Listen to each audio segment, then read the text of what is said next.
Me and my shadow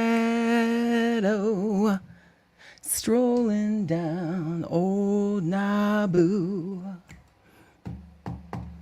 Me and my sexy shadow.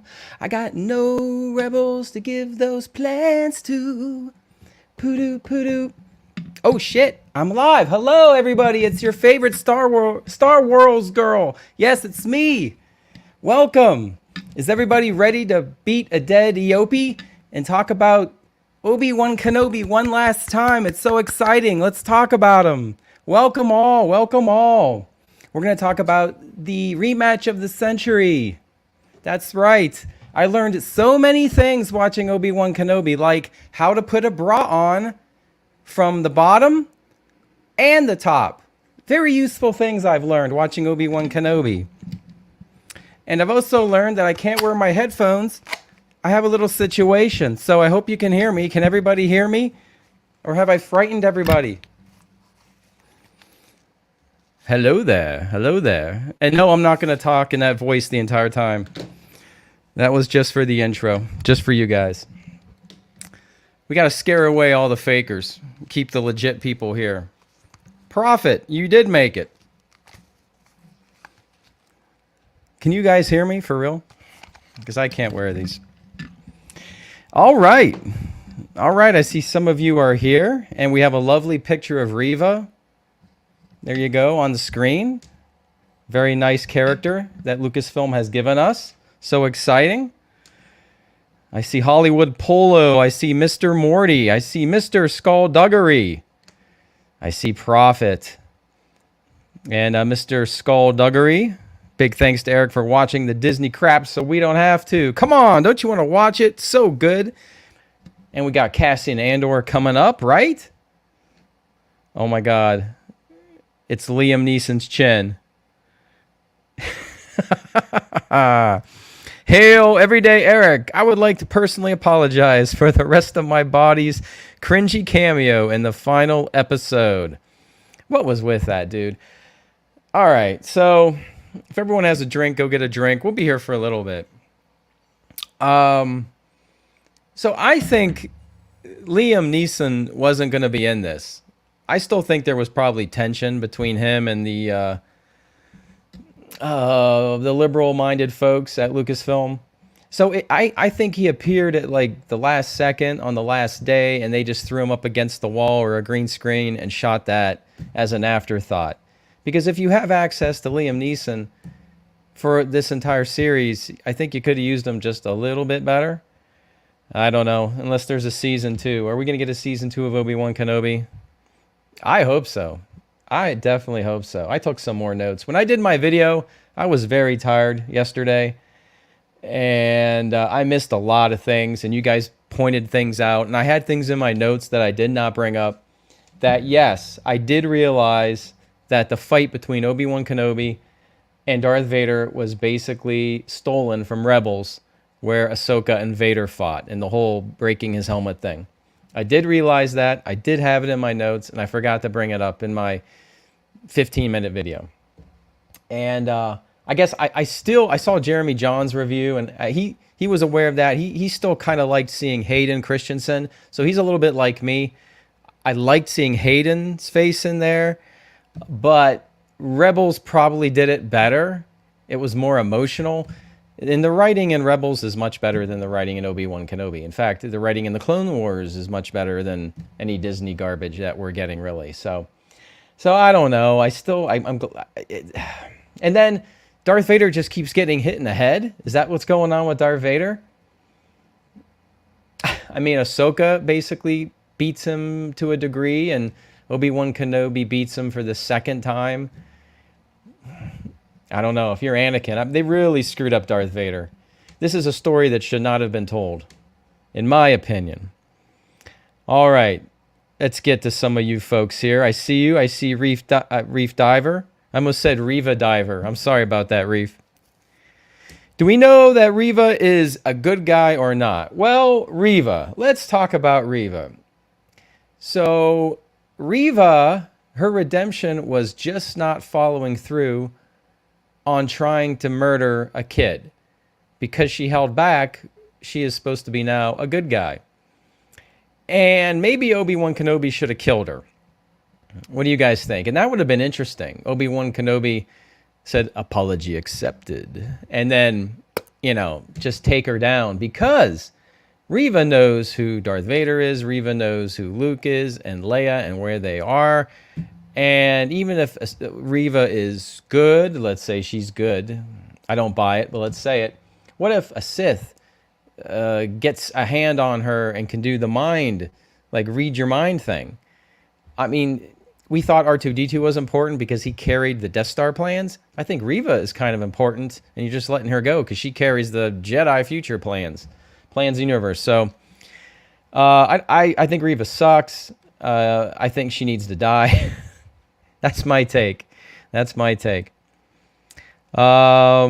see, Prophet here. Yep, bowled by 141 and ate some crappy food. Yeah, Prophet, you were busy, you told me, but you made it. That's good. I like bowling. I used to bowl. I need to get back into it. Crappy food. That's a shame. I almost went to Burger King today. I'm craving Burger King. I'm going to wrap this up. I got to get to Burger King by 11. Grab me a Whopper. D. Carey. Let it go. Like Elsa. Let it go.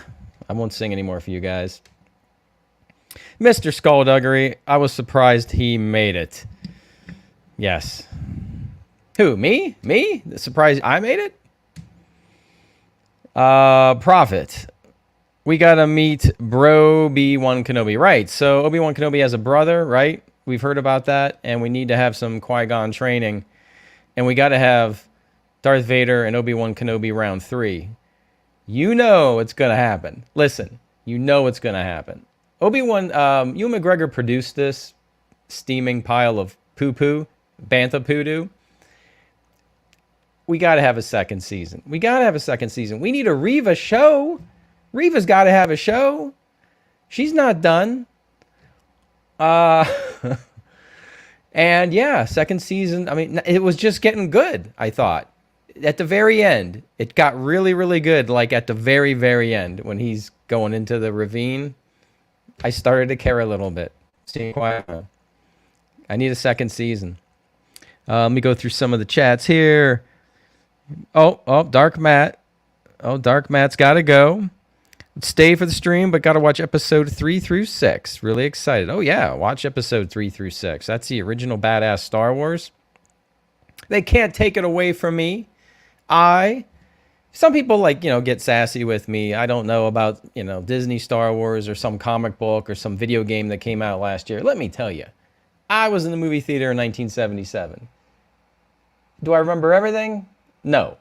I do remember coming in a little bit late with my dad, like a minute late. So I missed the crawl, but I sat down and C-3PO and R2-D2 are in the hall doing their thing. And I was like, holy shit, what is going on? Stormtroopers are coming in. Darth Vader's coming in. And I was just like, whoa, I'm in. I didn't need the crawl. I didn't even need to see the spaceships. I was in. And then the second time, I think, was 1978. Maybe the fall 77, or maybe even Star Wars when it came out the first time, for those of you who don't know. It ran for a year, almost like a full year. So I saw it in the drive-in, I think, in 78. And then I got to sit down and see, there's a beginning with a crawl and spaceships. So my point is, I love Star Wars. I'm a fan of Star Wars. I know good Star Wars. I've been around since then, to when George Lucas sold Star Wars, and then some. So I've seen the good times. Now we're in the dark times. But that's all right. We are going to get through this together. Red Pill says, live streaming, nice buddy. Yeah, I have a bunch of wires here, so it takes me a while to figure out what wire goes where. It's very low tech here, but I'm doing what I can. You guys keep supporting me, and we're growing, and I'll change all this. I'll change it, I promise. Liam Neeson's chin. Yes, definitely. She cut off a poor elderly woman's hand. Yeah, what was with that? That was Yeah, now she's supposed to be all nice, right? She probably did a lot of bad things to become a Sith Inquisitor. Obi-Wan just should have like taken her out, and then like Obi-Wan really would have had something, some conflict, because going after Anakin Vader, that needed to be done. He'll do what I must, but he'll do what he must. But that would have been something kind of interesting and dramatic, but Disney doesn't want anything to do with that. Reindeer Project, you are too kind. We all know Eric should have played the role of Leia. Well, thank you. I do. I have a nice glow to me tonight, I think I'm looking good. What can I say? It must have been that green mask I put on earlier. Let's see here. Mr. Skullduggery, Disney is too busy pumping content. They are not worried about stories. They are not. Agenda first. Yeah. Again, I was disappointed with Buzz Lightyear. Just a bad story. And Buzz was lame. I'm going to see The Black Phone. I'm going to see that sometime this weekend. I'm pretty excited about that one. That was directed by the guy that got fired from Doctor Strange. He did Doctor Strange 1. He got fired, right? Let's see here. Oh, snap. Maybe Everyday Leia. I got to change the name of my channel. I might have to do it. Everyday Leia can do a guest appearance on the Reva series. Just work on your running skills. I got to run. I got to keep up with her. Luke was doing some running. All the kids were running. You guys see Reva run? I don't, she was just horribly miscast. She might be a lovely person, but I don't know what they were thinking. I don't know. Let's see. Travis Hayes, thank you. Disney created a lot of canon problems this series. There was a much better story here, and Disney was unable to write one. Amen to that. That's it. This is the wrong story to tell. You had some great actors showing up, and it's the wrong story. Mr. Skullduggery agrees with me that Reva's going to get her own show. And Mr. Skullduggery, no Liam Neeson. We got a little bit of Liam Neeson. Think get some more Liam Neeson in Obi-Wan Kenobi Season 2? I'll take a break here. Some other things I wanted to mention. What's in my notes here? Let me check my notes, because I missed some things in my video. When you review this Obi-Wan series, like you watch it once, I take some notes, and then the more you think about it, 3 hours after I post my video, I'm like, oh my God, I missed that, or that doesn't make any sense. Yeah, so things I didn't mention. Let's go down the list. The use of shaky cam. I forgot to mention that. Very annoying. The music was awful. At the very end, they tried to have like the themes of our characters. It was way too late. Music was bad. And didn't John Williams do a special theme for Obi-Wan Kenobi? He came back just to write this theme. It's kind of vanilla, but he did. Where are the transitions? Like Lucas, when he did the Star Wars, he had a lot of wipes. I use wipes in my videos on purpose. You'll see I come in on a wipe. That's a nod to George Lucas. I can do it on my Videorama app, but Lucasfilm can't. Oh, yeah, when Vader meets Obi-Wan Kenobi down on the planet and Vader asks, "Have you come to destroy me?" While Vader is following Obi-Wan. So that was a funny line that I forgot to comment on. When Obi-Wan Kenobi is leaving in his little escape pod and everyone else is in that transport, there were no TIE fighters, right? The Star Destroyer should have had a couple TIE fighters go out there. I know I bitched about the lack of a tractor beam, but I also forgot to mention that Owen Lars got injured, right, with his leg. I forgot to mention that. There you go. So they had to cram that in there, right? Oh, yeah. And then the whole thing about, Obi-Wan Kenobi and Leia were way too close, way too creepy. What do you guys think about that? Some of that dialogue was real creepy. It's like hand touching in episode 5, lots of hand massaging, and at the end, Obi-Wan Kenobi's like, "We have to keep our thing a secret." I don't know, man. That was kind of creeping me out. Oh, Mr. Skulldugger, you're surprised Liam Neeson made it. I'm surprised too, because we all know he made some comments that I understand. I thought he was brutally honest about his comments, and I think honesty is good. So he was just being honest and telling us a story. But, our culture punishes honesty and is not very forgiving or understanding. So I was surprised he made it, but glad to see him. Reindeer Project. Riva is a wreck as a result of this disaster. I am preparing to toss Disney into the trash compactor again. Oh, I agree. But we're going to forget about it. We're going to do this live stream. I'm going to talk to you guys, and then we're just going to forget about it. We're just going to have the Jedi mind take it out of our minds. Asia Stormy. Gee, how old were you back then? I was like 14 when I watched it back then. I was not 14, Asia. No, I think I was about 7. 7. Let me see, 70. Ooh, no, I wasn't. 72, 3, 4, 5. Shit. Like 6-ish. Yeah. No, I just remember that. I don't remember anything about the movie, the first viewing. And in 78, I do remember the Jawas, like putting the droids up the tube, because I saw it at the drive-in, and that was like a dark scene, and I was outside at night at the drive-in, and I remember it just stuck with me, that particular scene. It's weird how you have memories from your childhood. I mean, I'm an old dude at this point. So I just I remember the Jawa scene at the drive-in, and I'm watching it, and it's kind of like nighttime, and that's at night, and it's kind of jiving, and just remember that. Yeah. Yeah, it's cool. I remember getting all the Star Wars toys. So if I think of a specific Kenner toy, like I remember like the birthday, like what kind of birthday mats I had on the table, and what house I was in. So I can take various toys and like totally go back in time. I have some of them now. I have all my Star Wars stuff now, most of it, from being a kid. And Hasbro's finally re-releasing it all. Anyway, finally. And the G.I. Joe stuff.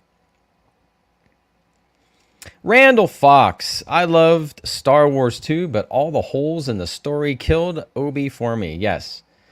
Just did not make sense.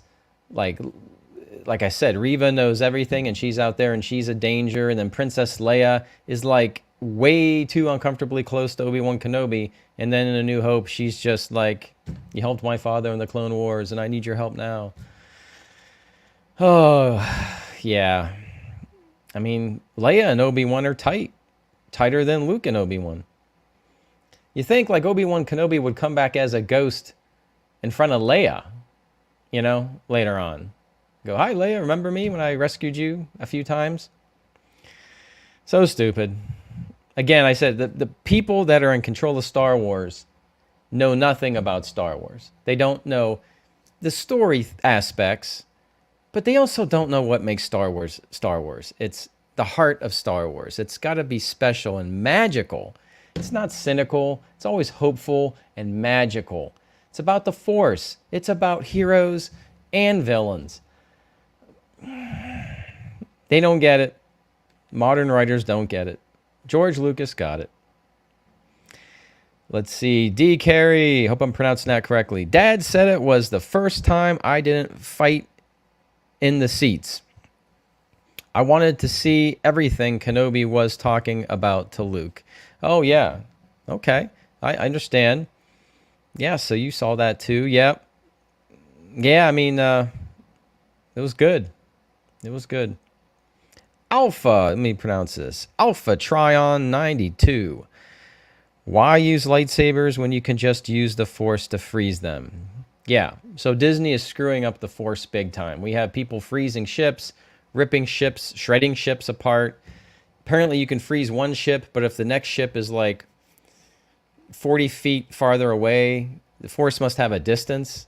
It didn't have a distance for Luke Skywalker when he like teleported himself, like an image of himself in The Last Jedi, but it doesn't make, it's so inconsistent. And then you get close. You can freeze people sometimes, but then you don't freeze people when you should. People run away from you. You can just freeze them. Like the whole Darth Vader Obi-Wan Kenobi fight. Obi-Wan Kenobi just leaves Vader, and Vader just lets him walk away. No, Vader can't force freeze Obi-Wan. He can say, well, he's beaten. His chest plate, he can't breathe. Oh, I mean, the anger. Anger would fuel the dark side, right? Hate, anger, all of that feeds the dark side. So you think Vader would be so angry that he could rip Obi-Wan to shreds as he's walking away. I just don't get it. It's so inconsistent. They don't have the rules set up. So you just watch it, and at the end of the day, we go, it's kind of dumb. Jedi Dick Sensei. Sensei. Yes, Sensei. Sensei. I told Kendo, and I can't pronounce Sensei. Sensei? Sensei. Sensei. I don't know. I'm embarrassing myself. Stay in my lane? That's sexist. Don't tell a girl ever to stay in her lane. No. Not on Disney and not on Everyday Eric. Not going to happen. I don't think... Oh, let me put this on the screen. Prophet. I don't think Reva's character is charismatic enough to lead her own series. Well, Kathleen Kennedy disagrees with you. KK? I mean, do you think Cassian Blandor, you think Juan Solo is going to carry the day? Yes, those are my two thumbnails, by the way. Heads up, spoiler alert. Cassian Blandor or Juan Solo. Which one should I go with first? I'm thinking of Juan Solo. I've got a nice idea for my character garb for the Juan Solo reviews. Mr. Skullduggery, Reva runs like the poop herself. Yes, she runs a little funky, I noticed. They like to cut away from that. Oh, my God. Asia Stormy. I was more pissed with the dark scene. Could hardly see the fight. Yeah, it was really, really dark. I remember there were kind of rocks going on, and someone was... Oh, I know the thing. So, when he made a hole... I mean, this is a fight. Like, both of the fights were kind of lame. The first fight looked like it was on that small set, and the second fight was basically on a Tatooine set with the lights turned off. And, like, Vader makes, like, a hole, and Obi-Wan falls in the hole. That's not very exciting. I don't know. Go somewhere exciting. Go outside to, like, a real waterfall or a real cliff. It would look... It would sell it more. So, the sequels suck. But I have to say, like, J.J. Abrams, sometimes they looked good. You know, like the Rey and Kylo fight on the waves with the Death Star. You know, the whole thing is garbage and stupid. But they were outside. The lighting was good. It felt real.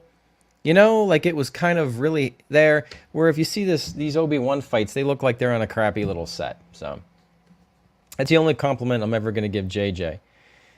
Some things look nice. Like when they fought in that... I know the Force was fake. It actually was, but I don't know. I don't know. Let's see.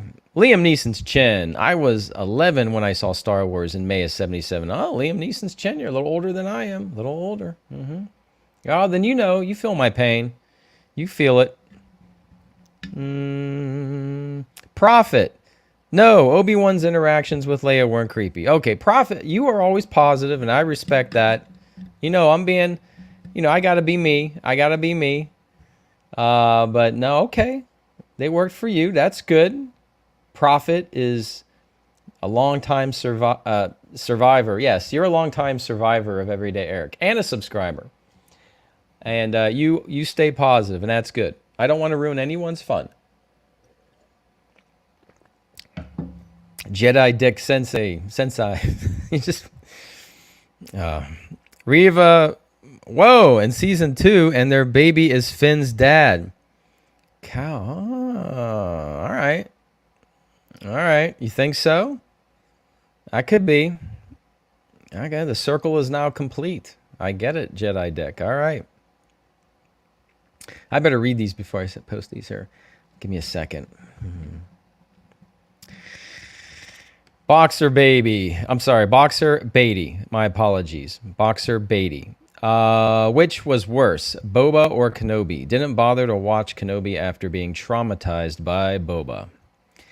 So, in my opinion, I know Prophet would disagree, but in my opinion, Boba Fett was kind of just bad and schlock. So, if you know it's just bad and schlock, Robert Rodriguez kind of schlock, but without the real violence or sex. It could have used violence and sex, kind of like a Machete movie. That would have been a lot better. So it's like Machete without like the real violence or sex. It's just schlock. But Obi-Wan, I think, tried. I think they tried to be better, and they fell on their face. Because I think it just looks cheap, and the dialogue was terrible, and this story did not need to be told. It does wreck canon, in my humble opinion. It does, but I'm going to just ignore it and pretend it doesn't exist, so it's not going to wreck my personal canon. That's my strategy. And I'm just going to like watch it and laugh at it. And I'm glad that Ewan McGregor got a paycheck. Same with Joel Egerton and Jimmy Smits. All great actors. And even the Aunt Beru actress, she had a couple minutes. I think they could have done her thing a little bit differently, but I liked how she was feisty. It just came off a little strange when she just like took command and started to pull a gun out of the wall and like, oh, okay, all right, and okay, all right. I'm gonna read this here. Yeah, Travis Hayes brings up a good point. How many people were sabered? And then the victor just walked away to let the fate decide things. Right. You just get stabbed and then you'll walk away. I guess Darth Maul did do that, but he had to be busy with Obi-Wan coming to whoop his ass. Reva got sabered in the stomach as a child and an adult. The Grand Inquisitor and Obi-Wan left Vader alive. Yeah, I don't get it. I mean, Lucas was good at chopping heads off. I don't know. I don't know what's going on. I don't know how Reva lasted, how she made it. Could she force heal herself? How did she get to Tatooine? Could she fly like Princess Leia through space? Oh, I just, yeah. See, I forget about things like that until I remember that Princess Leia flew through space. Whew. Let's see. Kevin Apple is at karaoke, and I know I promised I'd go to karaoke, but I lied. Does Leia slap at that bass? It's all about the bass. No treble. Yeah, of course she does. Of course she does. Squatch list. Let me read this. All right, I gotta read these comments because I know one of you guys are gonna slip something good. I'm gonna put it on the screen. I'm like, oh shit, get that off. All right, Squatchless. In a way, I feel them meeting again before A New Hope makes some sense. Wouldn't it be strange for them to go to Revenge of the Sith to A New Hope, and they just swing their swords at each other with no emotion, closure per se? No, I think I'm not opposed to some kind of interaction. I didn't like these two duels. I didn't like this story. Yeah, I didn't like the fight number one, and then yeah, take your pick. I don't like any of it. It would have made more sense for Vader to be on that tower Inquisitoris, whatever that water tower thing is. Like Obi-Wan's trying to run away. He's in the docking bay. There's Vader. Do something there. I don't know. I just didn't like the two fights they gave us. And I didn't like the dialogue. Because still, Luke tries to get Vader, like, come with me in Return of the Jedi before they meet the Emperor. And the Vader's like, Obi-Wan once thought as you do. But we haven't seen that. So I thought we would see in the series Obi-Wan Kenobi saying, "It's Anakin, it's not too late. Come with me," once he sees the face or something. And maybe, come with me. Well, you know, I don't know. Have some kind of dialogue. And then Vader can respond to that. But you don't know the power of the dark side. I must obey my master. I don't know. Why must he obey his master? I don't know. I think isn't it one of the books where the Emperor is sort of keeping Vader alive? Like, so I don't know if it was in the Return of the Jedi novel or maybe a comic book, but when the Emperor fell in the pit and died, really died, the Imperial fleet was out of whack. It might be in the Timothy Zahn novels, the first ones, way back, that there's sort of like a force control of the fleet. You don't control each fighter, but you kind of keep the fleet and the fighters like together. So when the Emperor fell over, everything went out of whack and they started getting their ass kicked. And even Vader, he relied on that power in a way. You guys can help me out. I don't think I'm making that up. It's in one of the books. Has a name too, I think. All right, Girthy Guitarist checking in. And I've seen Girthy Guitarist on some of my other favorite channels chiming in. So Girthy, I see you popping up everywhere. Hello there. Vader could sense Luke thinking about his sister. Sister? You mean sister? A Sith sister? In Return of the Jedi. It was a revelation. Yes. Obi-Wan conjures images of Leia to get out of the rocks, and Vader doesn't sense anything about it. Yes. You are right, Girthy Guitarist. Reva sensed Obi-Wan Kenobi's fear the first time, like in episode 2 or whatever, when they're on a planet leaving on another transport. You know, Obi-Wan, like, I sense your fear or something, right? Your fear betrays you. So even she can kind of do something like that, but you're right. Vader can't read the concerns of Kenobi. Just missed opportunities, just bad dialogue. Oh, this should have gone through several rewrites. And it did. I heard it did. I heard KK kicked out the first draft. So this is a rewrite. Yeah. I think I know what KK did, to be honest. Yeah. So let's see here. Squatchless. Not to say this was the perfect way of that happening, but I think it makes sense. No, I understand. You're saying they should meet. I'm okay with that. What I really wanted, because I'm a big Hayden Christensen fan.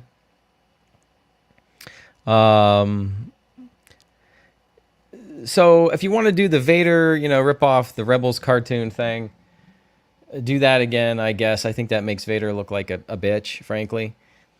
But I kind of fell for the jangling keys. But I really liked the flashback scene where they de-aged Hayden, like they de-aged him back to 30 years old, not exactly 18. But I still, hey, it's okay. If you're telling a good story, I can overlook those things. So I was interested in this scene. I wanted to see more of the Hayden and Obi-Wan, young Padawan Jedi, having these experiences. That one on the temple with the fight, okay. It shows the competitiveness of Anakin. But man, they could have started the series with that opening scene and then cut to Obi-Wan remembering these things. And then he saw Anakin once on that other planet staring at him like a vision. So you could have the flashbacks and you could have Anakin kind of haunting him. And then some kind of simple story, and maybe Vader gets a sniff that Obi-Wan is out there somewhere and they get a close call, or maybe one duel, but it's a classic good duel with some good dialogue, and there's a good reason for them to separate at the end and both leave a champ, not the way it happened. Yeah. Respect for the characters. Liam Neeson's chin. What was with that rebel leader? You mean crushed ice, not iced tea, Ice Cube's son. The first time we met him, he says, "I will not help you." Then he says he will, because he has a Jedi wife. He had a Jedi wife or something, Force-sensitive wife. Then he tells Obi-Wan, "We need more time than we have." Then he says, "We have the time." And then, how much time to open the door in the ceiling? 3 hours. You have 1. Okay. All right, Captain Kirk. Yeah. Well, hopefully he gets his show. Roken. Was it Roken? Yeah, hopefully Roken gets his spin-off series. Roken and Reva, there could be something there. Could be something there. I don't know.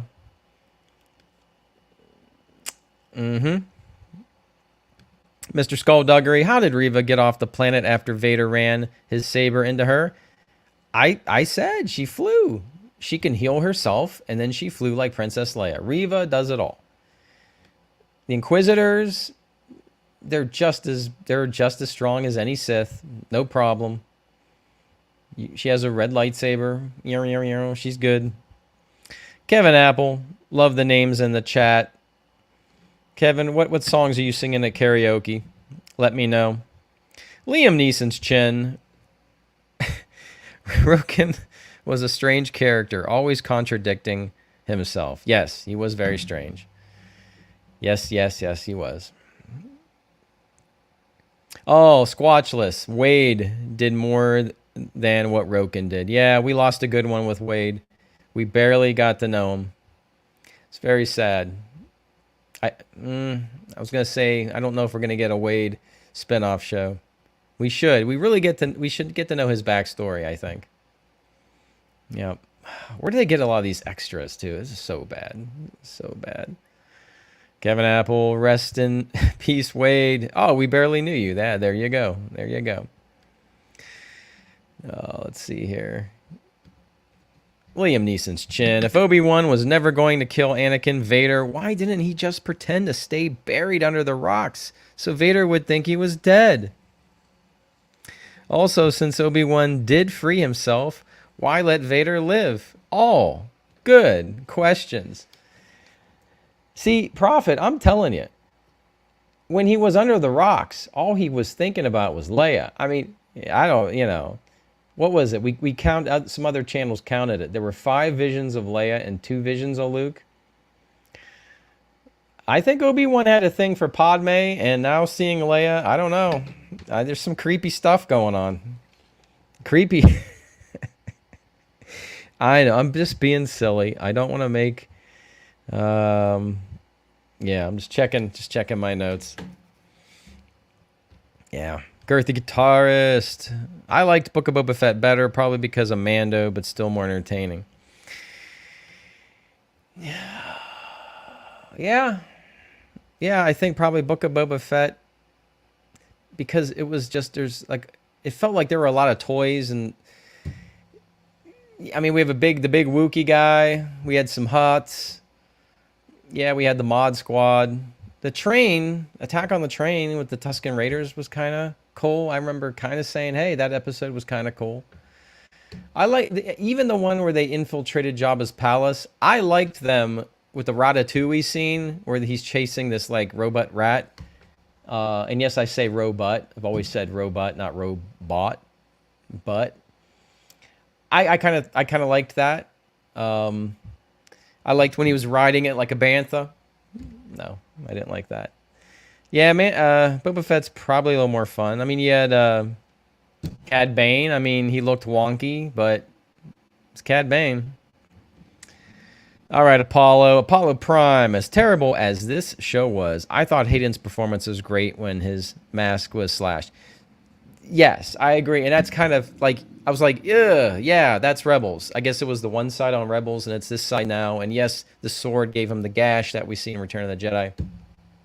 But I thought that looked good. I thought the lighting, the voice, I did mention that. The changing of the voice, the 2 voices. Seeing him in there, I mean, I was like, oh, I just wish they had some, that was a moment they just could have. That should have been the moment. It just could have been better. Asia Stormy is sticking with us. Thank you.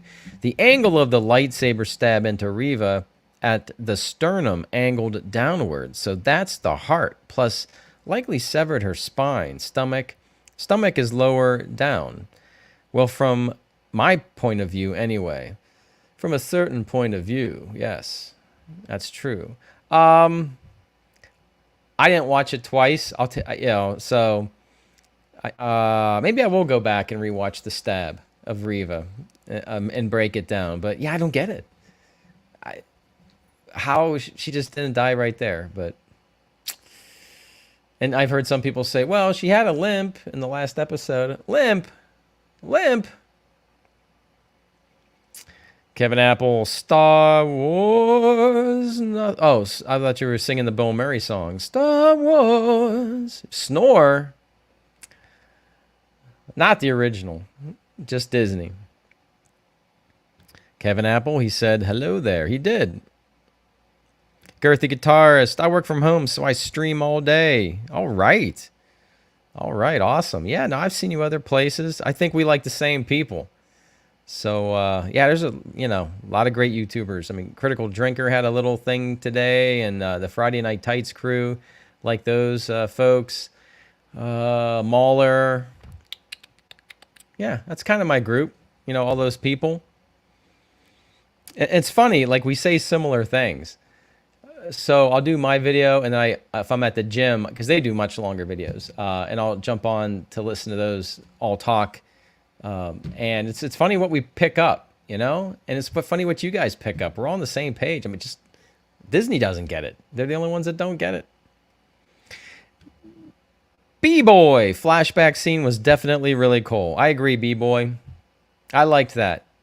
I might rewatch that 2 minutes. I like that. I like Hayden Christensen a lot. He got a raw deal. I mean, George Lucas is a great storyteller, and everything is so detailed. His lore and his universe, and he's really into sociology. So he's really into like building this culture and building this culture. He wanted all the planets to be different, and the aliens all had their own thing going on. Such a great world builder, but like Harrison Ford would say, you can write this shit, but you can't say it. So some of the dialogue is wonky, and his directing of actors might be maybe not up to par. I mean, Irvin Kershner killed it with The Empire Strikes Back, directing those scenes. The Luke and Leia in the carbonite freezing chamber. That was amazing. I mean, then you've got Luke fighting Vader, and there's dialogue there, and that's the whole big reveal that I am your father. I mean, that's powerful stuff. And even with, like, you're asking Irvin Kershner to direct Luke in a swamp with a puppet, and you're just buying the magic. Like, that's the magic of Star Wars. When it all comes together, you can believe just a hand inside a rubber boggling head, and Mark Hamill can just create this magic. It's just, I don't know. I think The Mandalorian and Baby Yoda, like Jon Favreau, he got close to that. There's some of that there in that show, at least the first season for me, and I like the second season, but I don't know. Let's see here. We flashback scene, and we got Girthy. And then Kevin Apple, can you wear Slave Leia costume next time? I've been asked to wear the Slave Leia costume.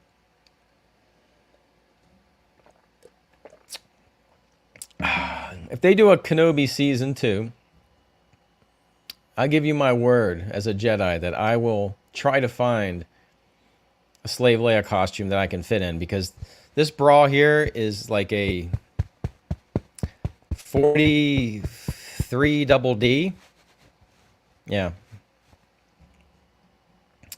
It's great. It's a great time.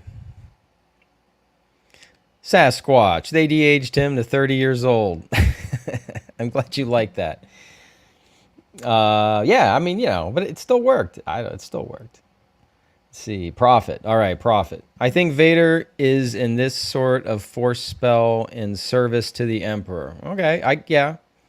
The Emperor was feeding off the anger of Luke and Jedi. Okay. I think Vader is kept in this codependence like a drug addict. I agree. There was something to that, like the Emperor's force. Right. Exactly like you said. There is some codependence there. So I know throwing the Emperor over, it wasn't just the lightning that killed Vader. Throwing him over and having the death of the Emperor also affected Vader and made him weak.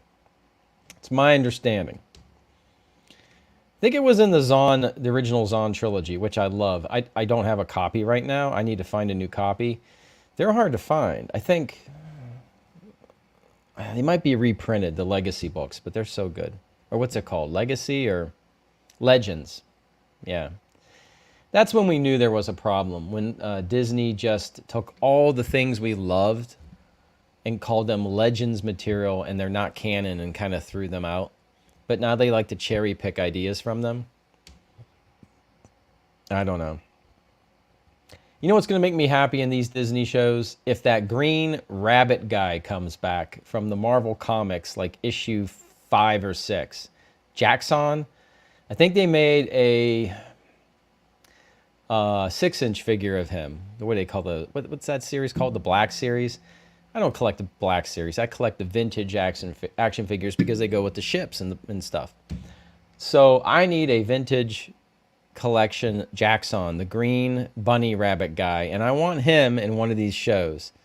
That would make me happy. That's the one thing I want to see.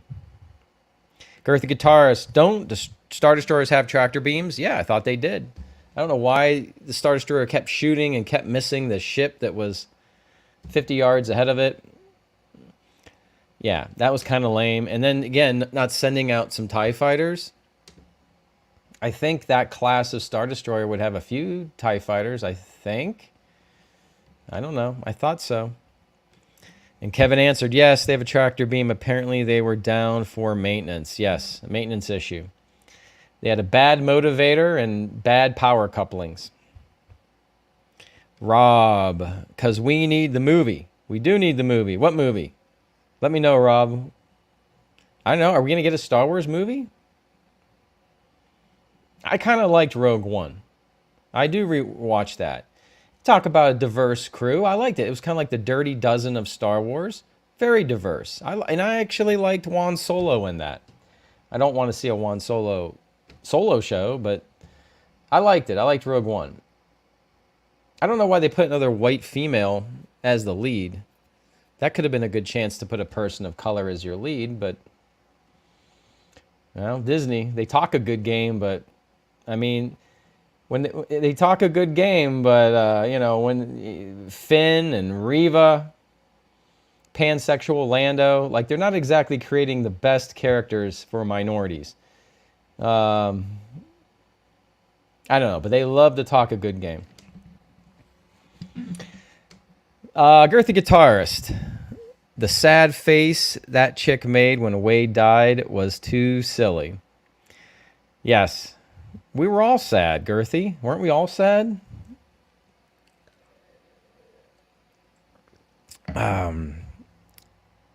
Mouse from the Matrix. Yeah, I've heard that. People were saying that all the extras looked like they were from the Matrix. They did. They did. All right, we got some new Arioka, hello. Hello there, Everyday Eric. I'm not sure if the ratings were good, but do you think there will be an Obi-Wan Kenobi Season 2 to try to fix some of the story? I think there may be a Season 2, and there's nothing to fix because it was perfect. So you just don't touch it. You just leave it be, you know? It was so good. No, I hope there's a Season 2 with, I think Obi-Wan Kenobi needs a girlfriend. A little romantic interest. I mean, if he's not, like, has to be, like, a real, right, like a Jedi, like, he's kind of free of that? No, or no? I don't know. He had that Mandalorian queen girlfriend, but he needs a girlfriend. I don't know what I'm talking about. Mr. Morty, Inquisitors was wasted story and budget. Inquisitors wasted the story and budget. Yes, I think the Inquisitors could have their own show, and Reva could have been in it. And I heard other folks say this on their channels. Like, it felt like the Inquisitor's story was its own show, and Obi-Wan was his own show, and they just kind of collided them together, and we got this mess. And that's odd, because Disney would like to stretch a buck, so make 2 shows, right? Why jam everybody in so awkwardly? Yeah. I'm trying to read this. Oh, snap. I'm not sure. I understand. Dawned on me. Star Wars equals Warner Brothers Batman 89. Batman equals OG Star Wars. Batman Returns, Star Wars prequels. Okay. All right. Batman Forever. Sequel trilogy. I'm following you. Batman and Robin Disney saga series. Okay. Can't disagree. I think you're right. I get it. Yep, I get it. That's pretty much it. Liam Neeson's chin. I would love to see you on Friday Night Tights in the Disney. In the Leia costume, of course. Well, we'll see. I've been told that I have been mentioned on some other channels. I was getting some messages on that. Not Friday Night Tights folks though, but some other channels were mentioning me. So, because I did get a boost today in my subs all of a sudden, so I knew something happened, a big boost. So something happened. YouTube wasn't sharing my videos. I know that. Squatchless. I've rewatched the last 10 minutes of the finale a few times. Only time the show felt somewhat like Star Wars. Oh, okay. I wonder why insert John Williams masterpieces. Oh, like, well, okay, so the last 10 minutes is when they actually use the themes for the characters. You're right. Up until that point, it's been generic, like copyright claim free music you can get off the internet. It's funny. I watched the show. I recommend this. Go watch the show with the subtitles on, because there's crazy stuff that'll pop up. That's how I knew the stormtroopers were women right away, because it says like female stormtrooper says something, even though if it's in the background, you wouldn't normally be able to hear it, but they will translate it and say female trooper. And sometimes with regard to the music, they'll say like dramatic music. And it's just terrible. It's like dun dun dun dun dun dun dun. It's like, and I'm like, oh my god! It just reminds me. So, subtitles on is recommended by Everyday Art. But you're right. Oh snap! Live action Mando and Rogue One were decent, and the majority of the animated Clone Wars and Bad Batch were decent. That's what I like. I agree with you. I enjoyed the Bad Batch, but I don't know how I feel about like Boba Fett's clone sister. Right? Isn't that who that is? Boba Fett's clone sister. I swore for the life of me at the end of the Boba Fett show. I didn't mention this, but I was thinking Boba Fett's sister's going to show up. Like, hi, brother. And he's going to have to deal with that. That'll be season 2. That'll be season 2. Mr. Morty, I'm actually really disappointed to hear they're going to do a season 2 of Obi-Wan Kenobi. That's not official. That's just, we're speculating. It just shows that nothing is ever planned out that well with Disney Star Wars, and they keep banking on the IP. Yes, they keep exploiting the IP. They don't care. They just slap something together. I think right now, Disney, rumor is the Disney stock is on the down. And there's rumors about their stuff's not making money. Buzz Lightyear ain't making that money, a lot of this stuff, so it's starting to feel a little cheap, some of these productions. Quinkadink? I don't know. Mr. Zork? Hi, hey, why do you think the last 2 Star Wars shows were bad? Oh, we're kind of leading into what I'm talking about. Especially at connecting with the audience. I mean, if all that matters is making money, don't they understand that more equals quality, more money?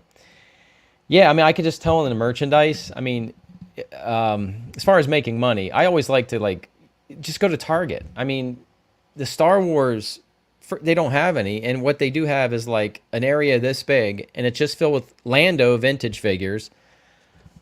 I guess the Black Series are selling, but the space is this small. There's just no product on the shelf. And we just had an Obi-Wan Kenobi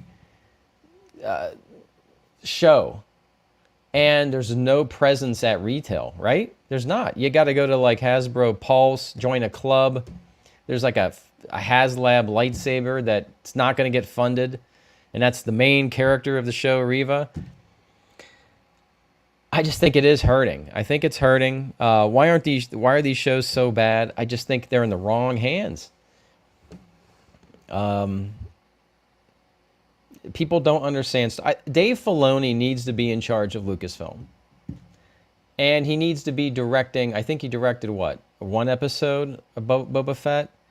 He needs to be the top guy. Favreau and Filoni, I trust together, and Disney needs to leave them alone, and Kathleen Kennedy needs to leave, and that little group, their little story group, they need to go. They need to go. And real people that love Star Wars and want to tell Star Wars stories need to be in control. That's what I think. And that's not what's going on. It's all these stories, all the Disney stories are built by committee. And when there's a script, they go through, every board member probably looks at it and sends notes and says, wow, we need more of this and more of this. Just the social agendas, and everyone's meddling. Yep. All right, I'll get off the soapbox. Girthy Guitarist, off to the movies. You see that Elvis movie? I want to know how it is. Tom Hanks is in that movie. I'll tell you a little something about Tom Hanks. So I have a friend. I have a friend in Pittsburgh. Tom Hanks was, for the last couple months, filming a movie in Pittsburgh and staying in my friend's condo. So how about that? And we had a little inside joke amongst ourselves. One friend said, hey, friend, I'm not going to name names, but hey, friend, you know, Tom Hanks is going to take a forced dump in your bathroom. And then it's a poop joke, so we're all laughing, you know, like, ah, ha, ha, ha. That was like the running joke that there's going to be forced dumps in his toilet.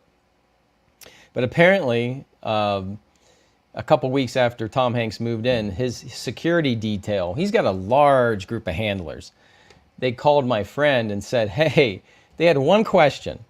Hey, how does the toilet flush? I shit you not. That was the one question. So we all laughed at the joke again. Now, my friend has the top of the line toilets. If you saw these toilets, there's like a control panel on these toilets. I'm not sure how to flush the damn toilet when I was visiting. So I don't blame him for the question, but it was ironic. All right, I got off the subject here, but I hope you appreciated my Tom Hanks story. Brother Daniel, I like your little image there. Yeah. Why elephant can't jump? Why elephant can't? I don't know. Can they? Maybe Dumbo can fly. I don't know. I'll go to the zoo and I'll ask them why they can't jump. E4B6, I'll keep watching your channel as long as you don't change to the slave Leia outfit. Oh, there's a vote not for the slave Leia outfit. Okay, we're going to have to do a poll. I'll do like a little poll before Obi-Wan Kenobi Season 2 if you want to see a slave Leia outfit. Squatch List, would you want to see a Season 2 but with no Vader interaction, solely Qui-Gon, Obi-Wan centered, whatever that may be? Yeah, at this point, I don't know what the story would be. I would have liked to seen Owen and, you know, Obi-Wan and Qui-Gon, but yeah, I'm not sure. I mean, I'd like to give Ewan another chance with a better script and some real drama or something, but and then just for my selfish reasons, I need more video. I need more shows to make fun of, so keep it coming, but I don't know.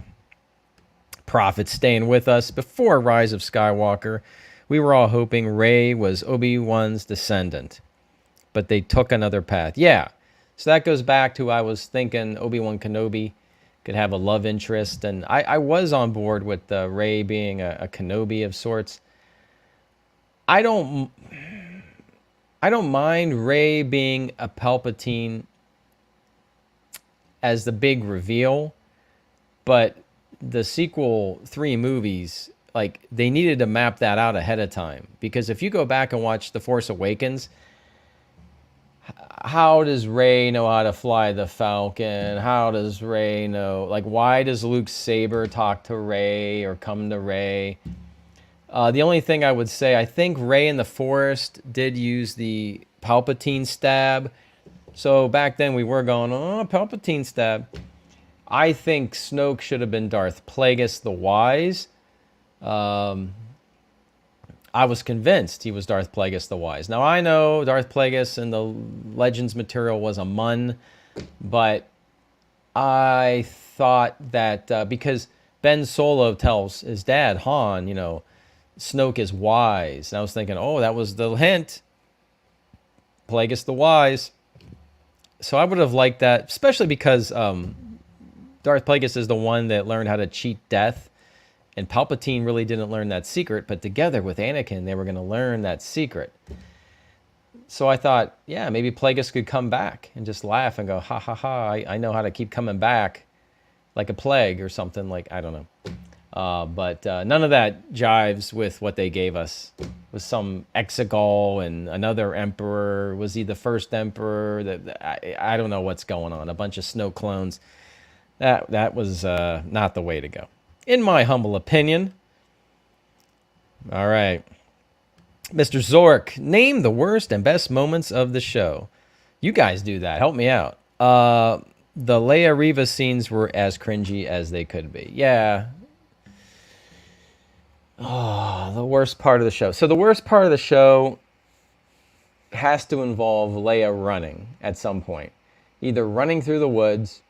I think running on the rooftop, jumping off a rooftop. I think Reva doing parkour. No, maybe I'm going to go with Flea chasing Leia in the forest. Maybe I'm going to go with that. And that started to bring Book of Boba Fett vibes of the Mod Squad on their motorcycles. It started to bring it all back to me, my PTSD. Good talk. Oh, was I supposed to name something I liked? The flashbacks with the young Anakin. Yeah. Great talk, HQ. Good talk, HQ. Great video reviews, Eric. Thanks, man. Thank you, Good talk, HQ. I'm gonna make some notes. I'm gonna check out some other people's channels. It looks like you got that's a good name and you got an image. Yeah, I'm gonna check that out. So many talented folks, YouTube. You're not looking at one now, but there's a lot of good folks on YouTube. Arioka, thoughts on Leia skipping Kenobi and going straight for Lola? Yeah, I think I mentioned that in my video. I caught that one. That was bizarre. That was like who ran past Chewbacca, right? At the end of The Force Awakens. Or Chewie ran past Leia. Something like that. That was so unnatural and weird behavior. Is Star Wars being produced by robots, not humans? Yes. The lizard people are making Star Wars, not human beings. Yeah, that was weird. I didn't, like, yeah, I totally caught it and it didn't make any sense. And I don't know why they did that, what they were trying to prove. Like, she misses Lola more than she's happy to see Obi-Wan Kenobi. Hollywood Polo. Eric is live, baby. That's right. I'm live. I'm here.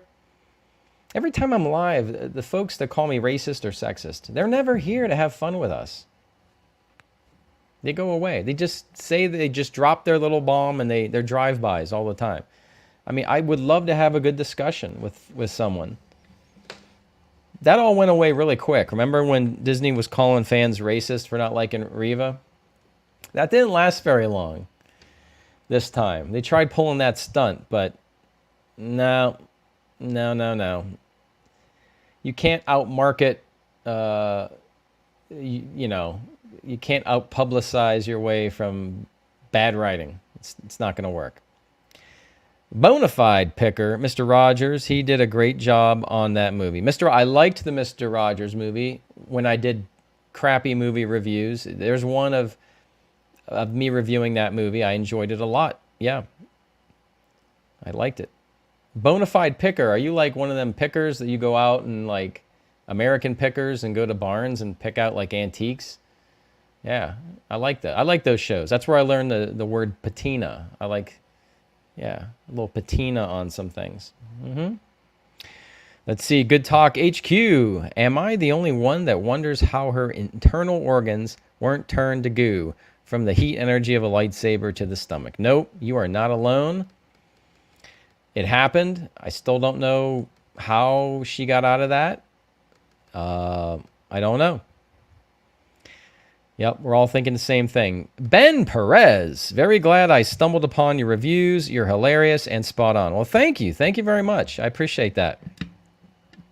I'm just a fan. And we need a plate. I mean, there's a few places on YouTube to vent. But we got to laugh too, and that's what this channel is all about.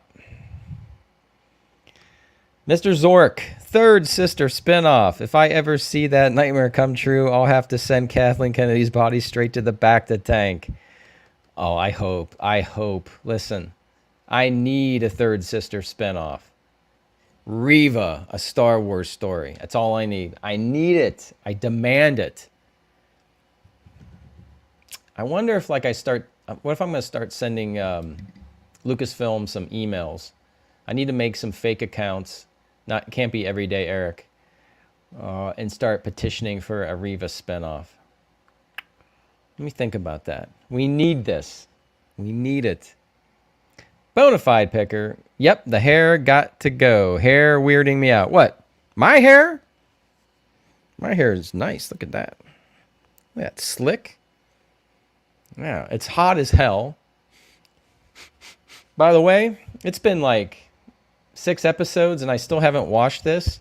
And let me tell you, oof, things are ripe. Things are very ripe. And this is a very warm thing. Sticking paper towels into the... Yeah, it's warm. Hollywood Polo comforts Eric. Yes. Okay. Yep. Let's go down here. All right. Squatch list. Snoke being Darth Plagueis would have saved the sequels. Every single person theorized that, and Rian Johnson shat on it. Yeah, I mean, I thought that was it. That would have been awesome. That would tie everything together, and when the Emperor and Anakin are at that aerial ballet, right? Which is pretty... I like that scene where they're together at the ballet. I think that was supposed to be like Admiral Akbar's people. How come I can't think of the damn name? Wow, I'm losing it. His people doing the aerial stuff. But if you look at it, it looks kind of like... they look like creation in a way. And he's talking about those Sith things. Unnatural. Oh, so good. And you want to play off that, right? And Plagueis would have been perfect. Yeah, they dropped the ball. I don't know. They didn't have a plan. Why don't they let... It's the same thing. Why don't you let someone like Timothy Zahn write the Star Wars sequels? A trilogy. Because if you read the original Zahn trilogy, they read like a Star Wars sequel. It's like another movie. They read so fast, so well. Timothy Zahn is real knowledgeable. He built... Instead, they get these just terrible writers or these directors that they're going to write their one story. Like, they're going to make it up as they go. I don't know. You got to hire real writers. It's the same with like the G.I. Joe stuff, right? They're going to make another shitty G.I. Joe movie, another crappy G.I. Joe movie. Why not get Larry Hama to write the damn G.I. Joe movie? I mean, all you're doing is ripping his shit off. You're copying it, but you're not... But it's off. It's not as good as Larry Hama would do. So just hire him to write the damn movie. All right. Brother Daniel. That's my girlfriend. Wow. Good job. Good job. Sam Hain. Obi-Wan running away from Vader. Yeah, you're right. You're right. That was pretty bad. Yeah. The first duel. Because like that's like they should have played, well, you could have played the Benny Hill music during the Leia chase scene, or Obi-Wan Kenobi like looking and then just like running. And Vader's like standing there like, yeah. That was pretty bad. Let's see. Santiago 9. Baby Leia running around and running the show is probably the worst. Yep. Oh, yeah. Definitely agree. Good talk, HQ. Worst part is the open discussions of betraying Vader and wide open of all the stormtroopers. Haha. Yeah. Yeah, which time? I think, you know what? Reva and Obi-Wan Kenobi talking through the wall, that big wall that she could cut down. And I don't buy that they're using the Force to talk. I don't buy that. I just think it was kind of convenient writing to have them talk through a wall, and yeah, she's just talking about betraying Vader. Oh boy. Bonafide Picker says, thumbs up if you have not yet done so. Great show. Thank you, Bonafide Picker. Thank you for reminding me to mention it. That yes, if you haven't hit that like button, I do appreciate it. Just to let YouTube know that there's something going on here. You know, throw me in the algorithm or something. That would be cool. Good Talk HQ. Thanks, buddy. Thank you. Oh, Red Pill. That's true. Red Pill News Rant. Get with the times, Eric. It's not called the Slave Leia outfit anymore. It's Jabba's palace outfit. Get it right, you misogynist. Oh, my baby right here. You want to meet my special lady? Here she is, right here. She may be just cardboard, but there she is. How you doing? Just staying right there, looking good. The real reason I got her is because, look, I got this door right here, this doorway. No one wants to watch the doorway, so I had to get her just for that. Yeah. And I'm hoping to like trigger some people, to be honest, but that's our secret. That's our secret. All right. Whoa! I flipped my. Let me go back. Go back. Okay. Squatch List. Have you gotten to Severance on Apple TV yet? I have not, but I hear very good things about it. But no, I have not. Displaced, waiting for someone to cut the entire Reva B plot so I can rewatch it. Yeah, do a re-edit. I know there are some re-edits, but someone needs to re-edit the whole 6-episode thing. Boil it down to like 2.5 hours with no Reva. That's gonna be a good edit. Yep. And where was Jar Jar Binks? I would have even welcomed a flashback with Hayden, Obi-Wan, and Jar Jar Binks. I would have welcomed that. And they could have used like some really good CG to like make Jar Jar look really, really good. Bring Ahmad Best back. There's a lot of black characters in Star Wars. Ahmad Best, right? I mean, the original Lando. Come on, Billy D is the man. Mace Windu, Samuel L. Jackson. I don't know. There was, some comments from Moses Ingram that didn't make a lot of sense. But anyway, we love our diverse characters in Star Wars. We always have. But we like good characters, too, in Star Wars. All right, Prophet. Oh, Prophet, the laser security gate. That was pretty bad. When they walked around the security gate. Or, no, when they could have walked around the security gate, but they just shot the control panel. Yes, that was pretty bad. I did like when the Stormtrooper landed on the gate, though, and split in two. That was cool.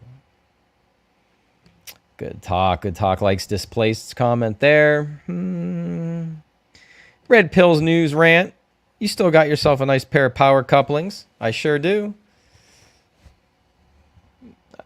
Let's see. Squatchless. I actually laughed out loud at the scene of Leia running past Obi yelling for her droid. Represents modern day children very well. Well, that could be true. They should, but if she was a child, if they made her a child, yes. But they made her basically into the sassy Princess Leia that can like fix electronic stuff, and give orders, and I don't know. Yeah. I didn't mind seeing Luke or Leia, but just mishandled. Mr. Skullduggery, Reva is strong and everyone is just jealous. I agree. Everyone is a hater and they're just jealous. I know everyone is just holding off, pre-ordering that $500 HasLab third sister lightsaber. I know that's going to get funded. I haven't put my order in yet, but I'm going to get right on that. You know what I'm saying? Yeah, there you go. We get it right on that. Didn't the sword break at one point and then it got put back together? What's the deal with that? That's another thing I didn't mention. Oh. Jolt Cola 734. You want a Chewy impression? I don't think I have one. No, I can't even try it. It'll be embarrassing. That's not something I have. No. Let me work on it. Let me come back to you on that. In the fall. Next time we see Chewy, whenever that is. When Solo 2 comes out, I'll give you my Chewy impersonation. Good Talk HQ. I think you did a great job of balancing comedy and information in the videos. Oh, well, thank you. Thank you very much. Plus, I just think you're a cool dude. Well, thank you. Damn. Thank you very much. I love talking to you guys. That's the reason I do this. I'm going to get to all my comments, my normal comments. I thought we could do this live and just if you guys want to fire away at me. But truly just appreciate the comments and the day that comes when I can't keep up with the comments, that's going to kind of suck. But because I like talking to you guys and making some friends too. Let's see here. So, Merlin's sister, did you know Nick Fuentes is a fan of yours? Star Wars hate transcends all echelons of the political spectrum, apparently. Well, I've heard that recently, that Nick Fuentes did mention my Star Wars coverage. So, I'm not overly familiar with him, but I know who he is. I'm curious. I would like to see where that is. I don't think he has a YouTube channel anymore, right? So I don't know if it's on his website or something. But hey, a mention's a mention. So, you know, but I don't know him, haven't spoke to him. So it's kind of hard for me to comment. But I don't think we do. I like the last, I don't think we just go with hate here. You know, I think Good Talk HQ is, you nailed what I'm trying to do here. We're just trying to talk about Star Wars. It's not about hate. I don't even hate this Star Wars. Like at this point, like I said, the fifth stage of grief is acceptance. Been there, done that. Now I'm in the sixth stage that we've discovered, just laughing at it. And you got to laugh, and we got to stay positive. Just watch it. Enjoy what you can from it. And just, you know, nothing's worth hating. We're doing the same thing we always did in our local comic shops, which due to COVID and everything, they're sort of disappearing. Or if I'm in my local comic shops, they're not as populated as they used to be.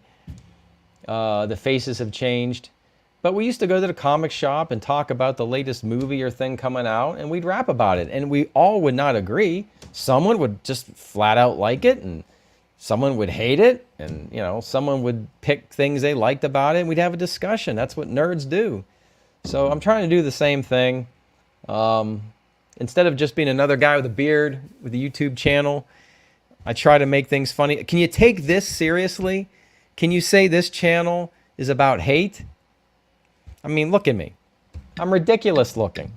So that's what I'm trying to do here. Asia Stormy, ha ha ha. I don't know what you're laughing at, but I appreciate it. All right, I'm behind on my comments here. Let me see here. Bonafide picker. Yep, vintage car parts and pop culture items. That's where I got it from. Cool. Awesome. Yeah, I have my share of vintage toys. I got some special ones. Not to get off. Well, I have a USS flag. I do. I've got some G.I. Joe special stuff that I'm afraid to touch because the plastic is getting super old, and I'm afraid if I'm going to pick it up. I picked up my G.I. Joe Terradrome, and I heard it, and I looked, and there was a crack. So, but I'm into vintage toys as well. But you're probably thinking like way back, like 70s vintage toys. Oh, I wish I had those. My Micronauts. Oh my God, my Migos. Duck Productions is saying hello. Hello, Duck Productions. Mr. Skullduggery with another comment. He's sticking with us. If Reva had her own series, it would end up being about someone else. Maybe the bartender from A New Hope. We do need a bartender show. I was thinking B. Arthur. She was bartender during the holiday special. right? Yeah. Good night, but not goodbye. Let's get let's do a B. Arthur with the digital face. We can recreate her. Be awesome. Hollywood Polo at Everyday Eric. You do not know the power of the dark side. You got this. Hydrate and chill, cat. I'm gonna hydrate. Hydrate. Right. This is my Star Wars mug. Look, I spend money at Black Spire Outpost. Is that what's on Bat 2? Yeah, giving Disney my money.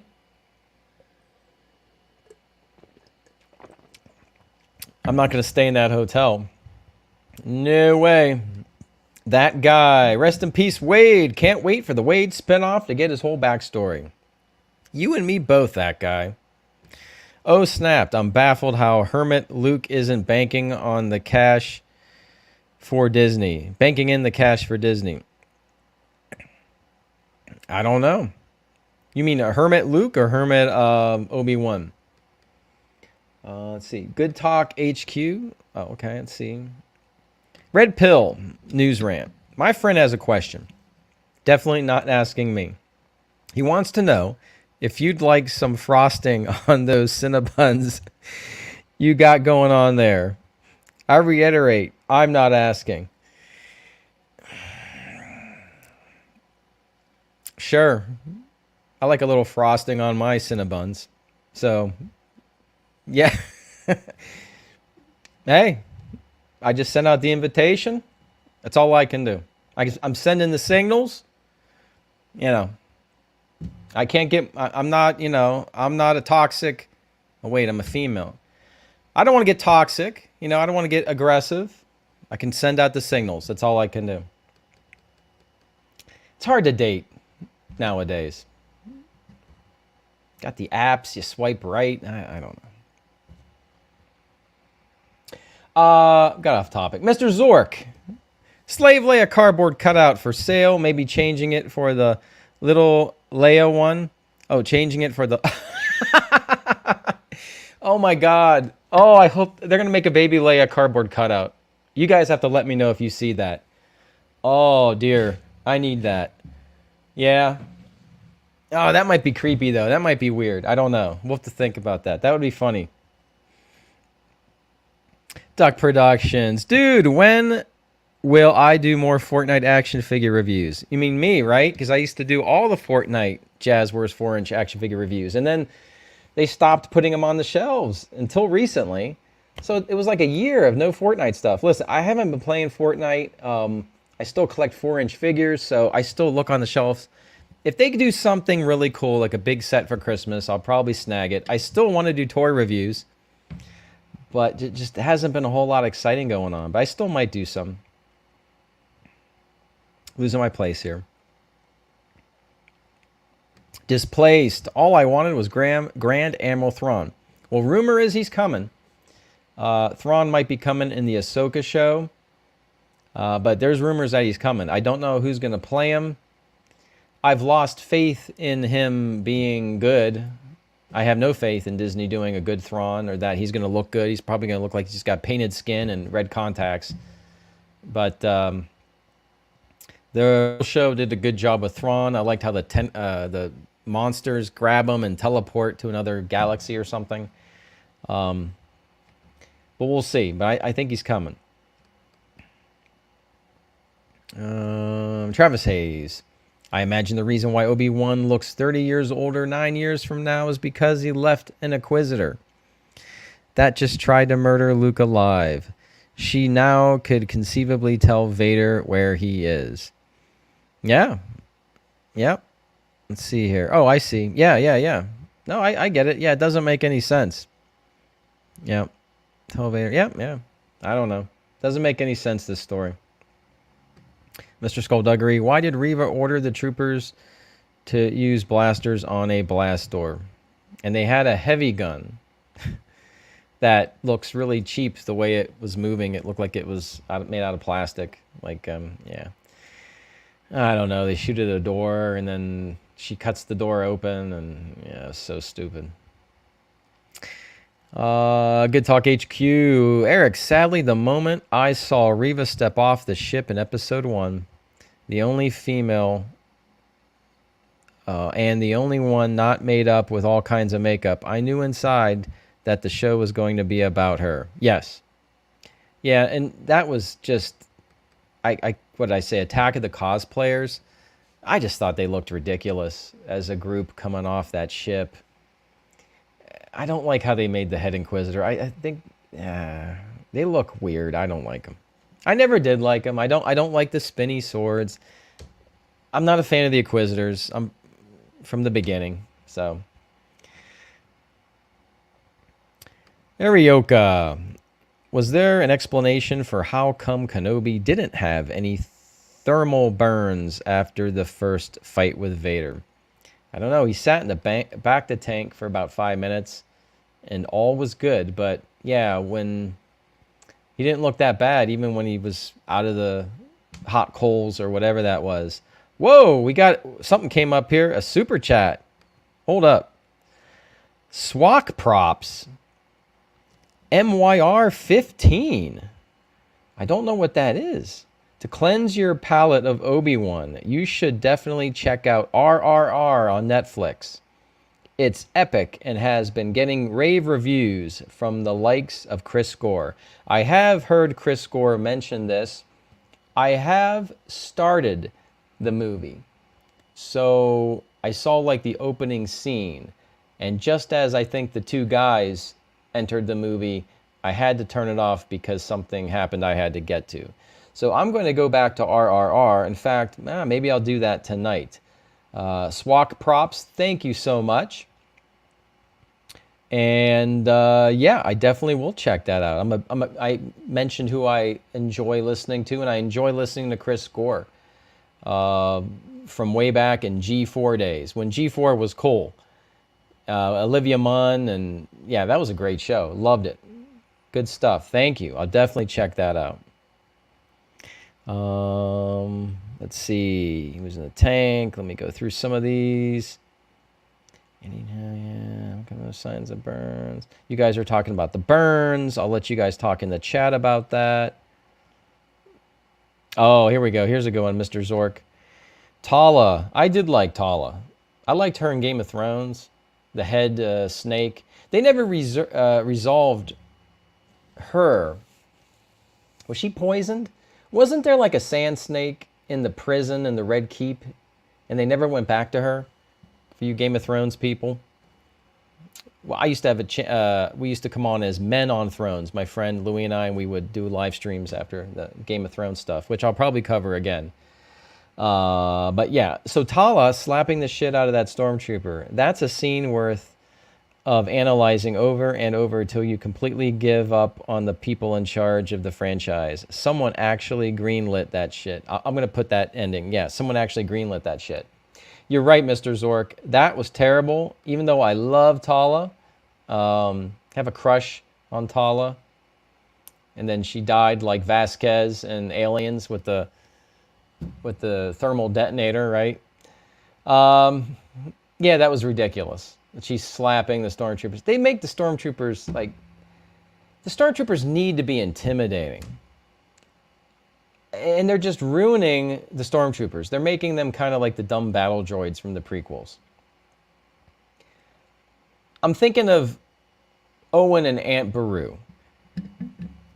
So Owen and Aunt Beru, they do hold off Reva pretty well, but they were killed by stormtroopers. How? How can they fend off an Inquisitor, but have a group of stupid stormtroopers show up and incinerate them? So, I mean, George knew how to set up that you should fear the troopers a little bit. Like, they're going around, they're looking for droids, and if you don't cooperate, they're going to burn you alive. Like, as a kid, you're like, these stormtroopers, okay, you know, they were kind of scary. When they stop the sand speeder and ask about the droids, and Obi-Wan Kenobi uses a mind trick that he doesn't do in this show, but he uses the mind trick. But that's a tense scene because we know what these stormtroopers can do. George knew how to set that up. I don't know. Let's see here. Good Talk HQ. Arioka Disney has no time to concern themselves with such minor things as continuity between scenes. Nah, they don't care. They don't care about stories or continuity. Some of you guys are talking here. That's great. Ron Swanson, are the scissors broken in your house? No, why? What's wrong with my buns? I think they're good, right? Is there something? Yeah, I don't know. All right, we got that. Let's go here. Continuity story. Oh, remember. Let's see. Oh, snap. Continuity for convenience of story has been awful. Yes. Remember how Lucas would always did his trademark crossfade with music to indicate a transition of place and passage of time. Yes. And that's why I said, oh snap, in the beginning of all my Star Wars videos, I go from black to the wipe of me going, hey, blah, blah, blah, blah, blah, doing my shtick. And then I go to the, everyday Eric thing. Because I try to incorporate the wipes as a nod to Lucas. You need wipes, and there's all kinds of wipes, and you need good music. Mr. Zork, what about The Boys? Are you following the show or planning on talking about it? What are the plans for the channel since we have no Miss Marvel videos? Yeah, I tried watching Miss Marvel. It is what it is. It's a Disney XD show. And as a Disney XD show, I was like, well, it's like a better Disney XD show. But I got nothing to add to it as far as a conversation.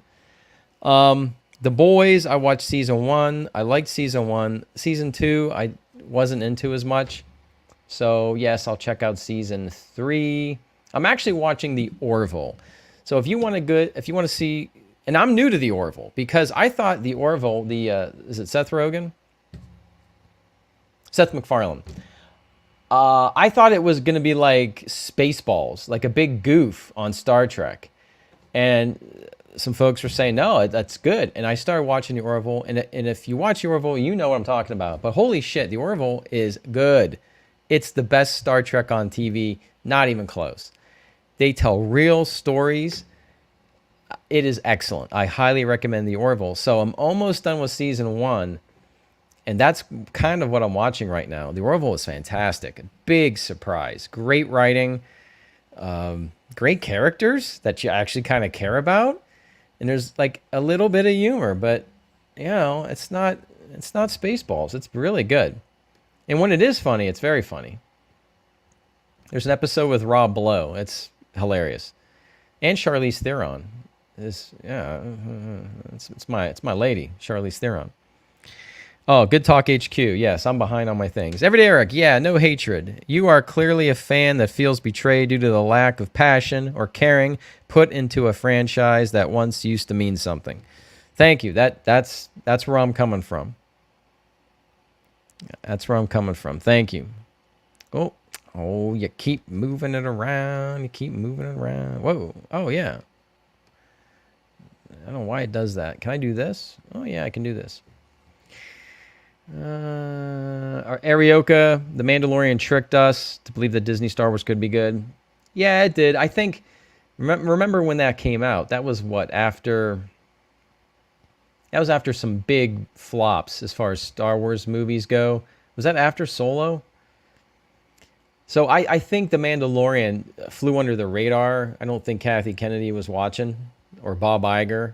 And I think John had a lot of breathing room. So we'll see how season 3 goes. Bonafide picker. I have a dream that in a galaxy far, far away, politics will stay out of my Star Wars shows and movies. Me too. It's coming. It's swinging back. Steven says Nick Fuentes is based. Yeah, I don't know. I don't know him, but I mean, a shout out's a shout out. I'll take it. I don't know, but I'll look into that. I got to look into what was said. Don't want to comment if I don't know. So, yeah. Oh snap! I need to rewatch Caravan of Courage. It's on Disney Plus in the Battle of Endor to get the bad taste of Disney Star Wars out of my brain. Yeah, it's not far off. I have watched them recently. It's not far off. They're starting to look better. Viewer, please could you shout out to my friend Peter Fowl? It's his birthday. Good vibes. Is that you joking? Peter Fowl? You have a happy birthday. You have a happy birthday. There you go. You guys, I think I'm being all right. Do some Lego reviews. Duck Productions says, I used to collect the Legos. I sold them all. I had to give that up cold turkey. I had the big Death Star. I had a friend come in from France. And all we did is build Legos all week and piss off our girlfriends. It was great. They were so pissed off. And we had there were so many frickin' blocks and bags. We had to color code them in clear glass bowls. I remember, and then the small ones would fall to the bottom. So we'd have to go like this to see, oh, it's right there, it's right there. And then we have to try to get the piece out of the bowl to build that Death Star. I would have loved to do a time-lapse video. But that Death Star took a week. I don't think we could do that. But a time-lapse video of building a ship or something would be cool. But I can't do it. I collect enough shit. I can't do it. I know, Andy. That's okay. Hopefully someone recorded me wishing that happy birthday. I'll play along. Someone can have some fun with that.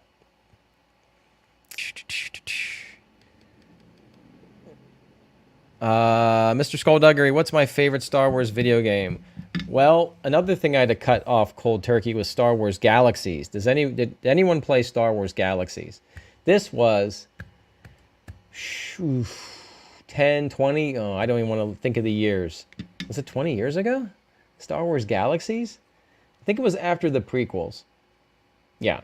And it was a open world. You got to pay for the subscription, World of Warcraft, but not really. You just walk around, open worlds. I know I was on Tatooine a lot, but you had to you start off as a nobody, and then you have to do jobs and various things to start building your character and unlocking skills. And there were Jedis in the game, but they didn't tell you how to be a Jedi. You had to discover it on your own. And it was a big deal when one person finally figured out how to be a Jedi, and there was a Jedi in play on the server. But you don't know what planet, because they had all the planets. And so I know I was a bounty hunter, and then there was a tracking thing, I can take bounties and try to go after this Jedi. It was cool. You bought a house, you had a pet.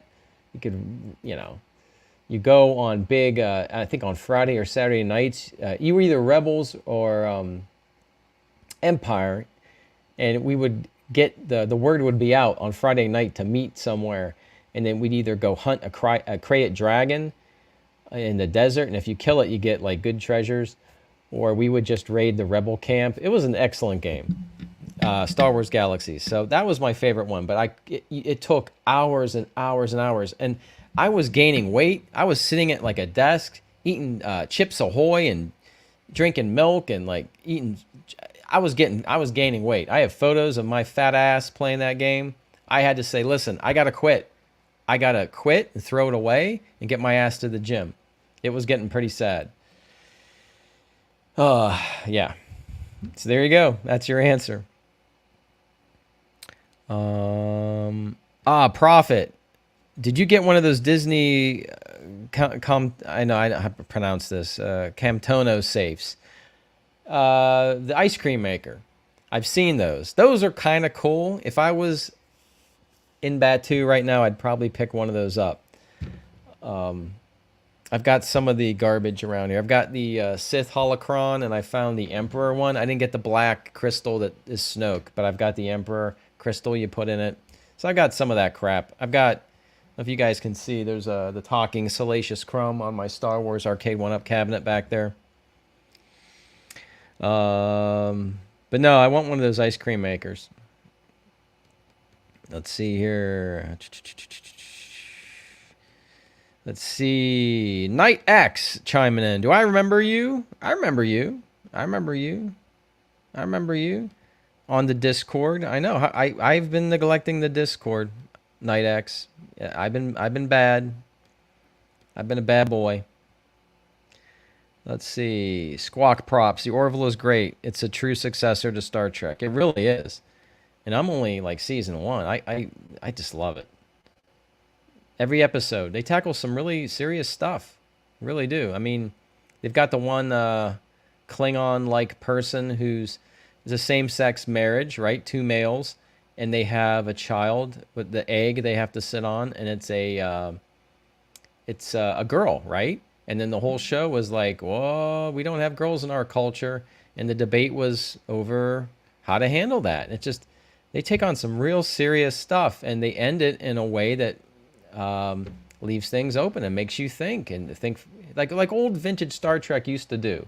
And when I say vintage Star Trek, I'm talking Deep Space Nine and The Next Generation.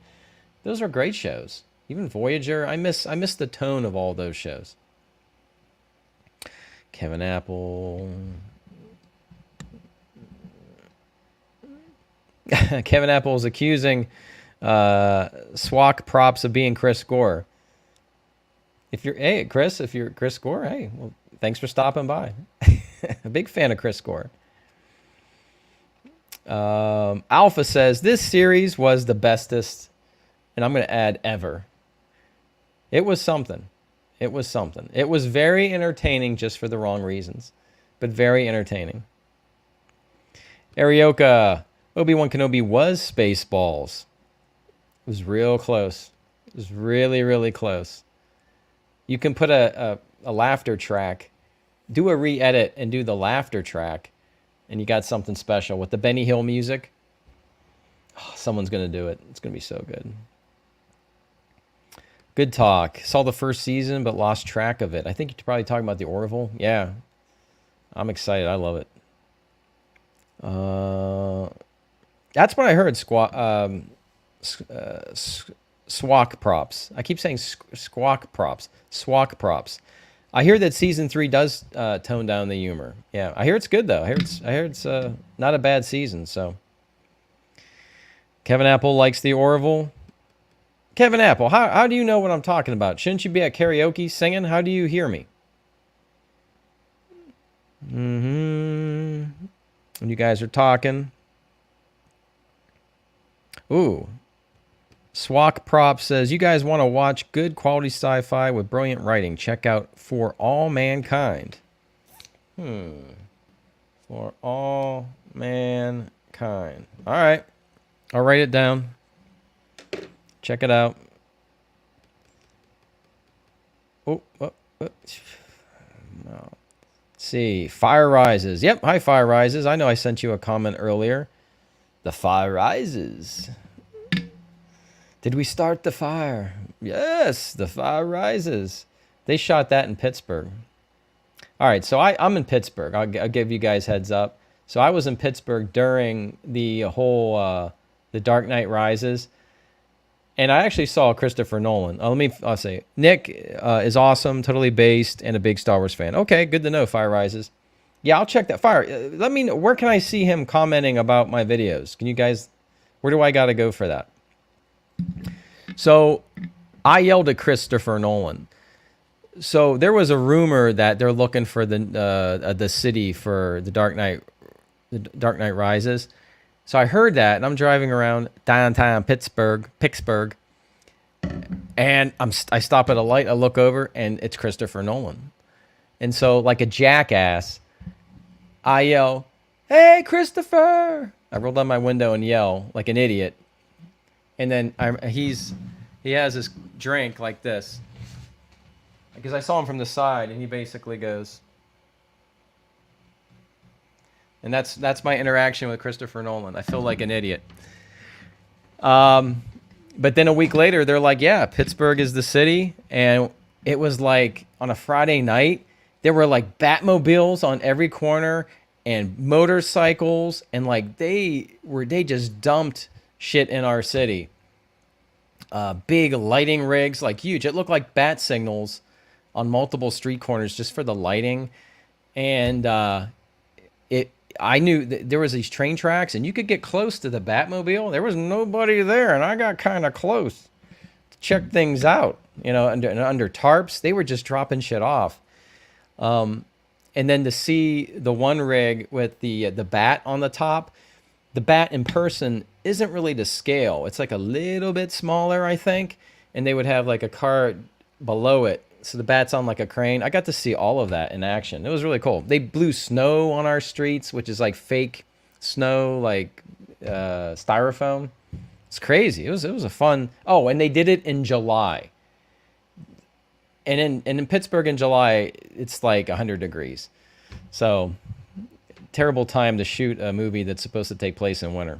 All right, I got off topic, but I hope you guys appreciate my little stories, my like, Forrest Gump stories, and I got some stories. You guys are still talking. Fire Rises, pranked. Was I pranked? I was pranked. I don't care. I like pranks. I'll fall for them.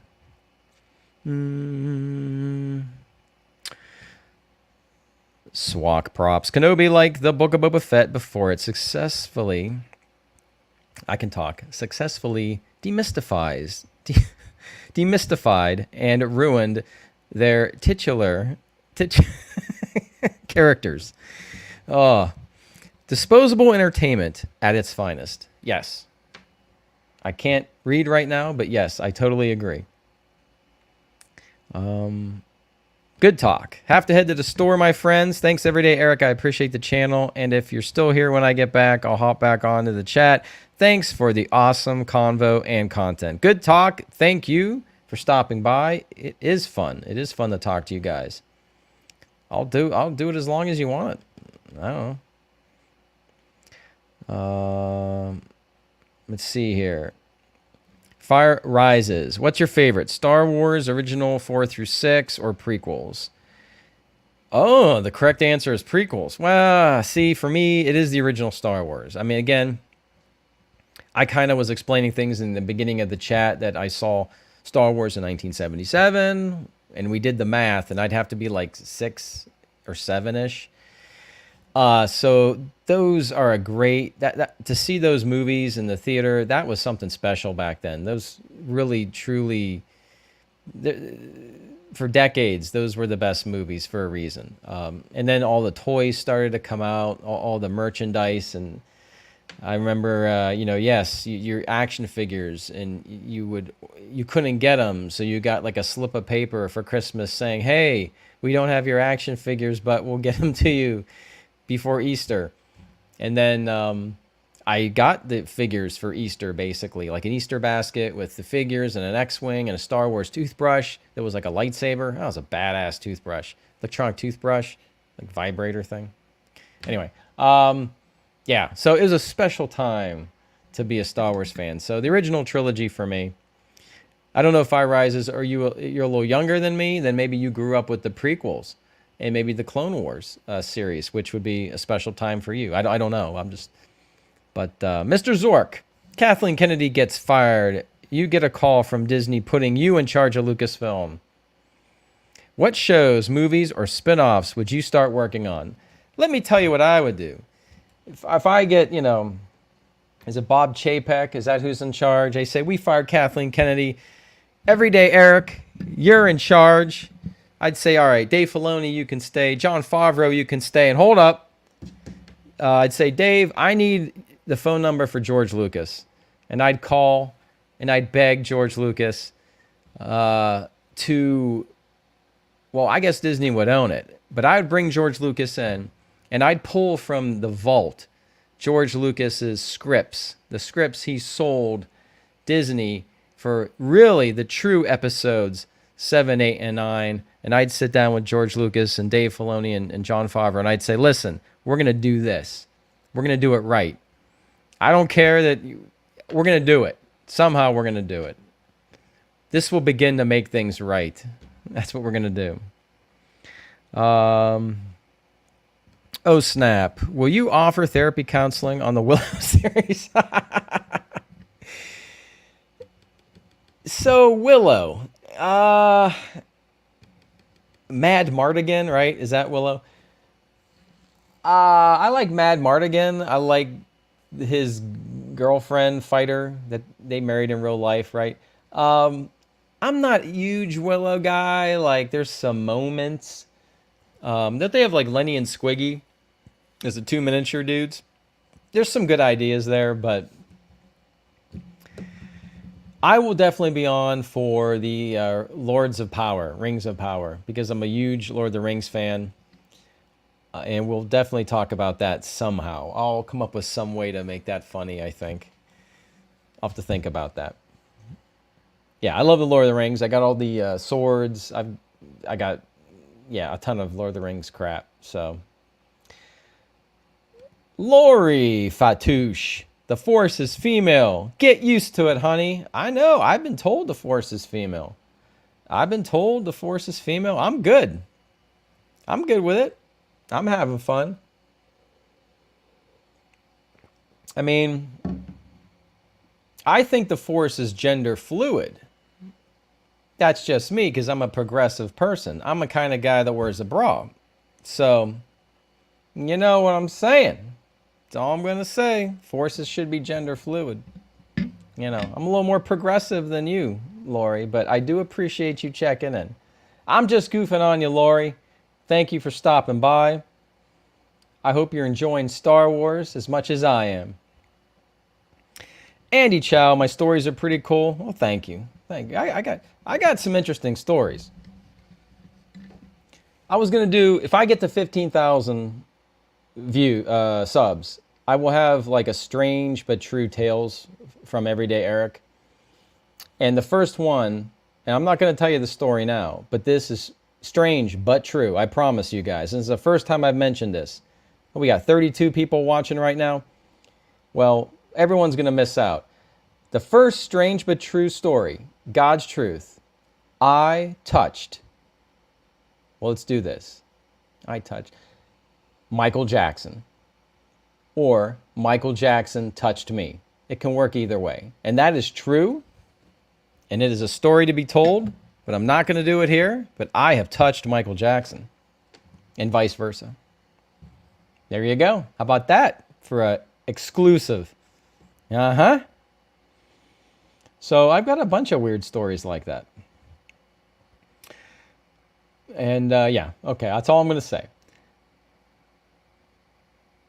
Darth Dula. The Dark Knight trilogy is when DC and Warner Brothers did a fantastic job. Yeah, Christopher Nolan. I mean, I love it. I love Tenet. Yeah, I love Tenet. Kevin Apple and I went to see Tenet. Enjoyed it. Talk about a great leading male person of color. Holy crap, Tenet. That guy's great. That's Denzel's kid, right? Awesome. Give me Tenet too. Yeah, it was a good character.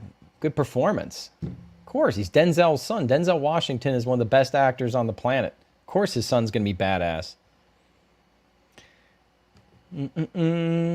Fire Rises. That's the link to Nick Fuente's video and timestamp where he talks about you. Oh, I don't know. I don't know if I got that. Let me see. I'll have to go back and see. I don't know if I'm getting...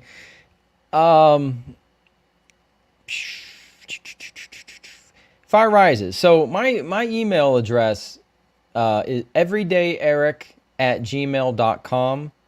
Everydayeric, all one word, @gmail.com. If you wouldn't mind sending me the link, because I don't see the link here in the thing I'm looking at on StreamYard. But I appreciate that if you could do that. If you guys want to, you know, Instagram is a good way. I don't really Twitter a whole lot. I don't understand Twitter. Like, I have an account, but I don't know. I don't know how to tweet really effectively yet. Wow, Swak props. Thanks for the chat. I'm in Malaysia, so it's not often I get to participate due to the time difference. Wow. I would love to get to Malaysia at some point. I haven't been out that way. Be fun. Well, good luck to everything out in Malaysia. Mr. Skullduggery, the Willow series and Rings of Power are just going to be awful. Just awful. Yeah, I mean, I checked out the Wheel in Time. and that was pretty awful on Amazon. So I expect the same thing to be done to Lord of the Rings. It's gonna be pretty bad. I like parts of The Witcher. I love Henry Cavill. I wish they. I like parts of The Witcher, but sometimes that gets a little wonky too. Everything with Henry's good. WG, I'm going to need to slaughter a pig to get this image of the bearded Leia out of my head. Really? Well, let's don't go that far. Let's don't go that far. Just watch Book of Boba Fett if you want to cleanse your palate.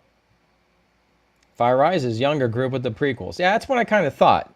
And that's why it's kind of what you grew up with. And so that you were the right age to enjoy the prequels. And yeah, I look back on the prequels now and I enjoy what George did. So get some dialogue issues, but good story.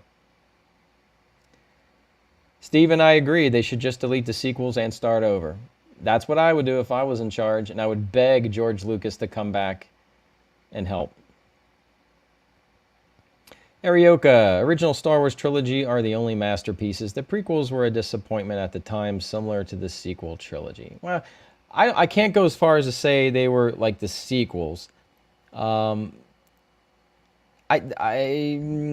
actually like Phantom Menace. I think Jar Jar, the focus. I wanted to see more Darth Maul. I love the pod race. I thought the battle droids were cool. I thought the story was cool. I thought the little kid, Anakin, I had no problem with him. I just thought, I was explaining this too. Like you would see the fight with Darth Maul. Well, first of all, the first fight with Darth Maul and Qui-Gon was too short and it was edited strange.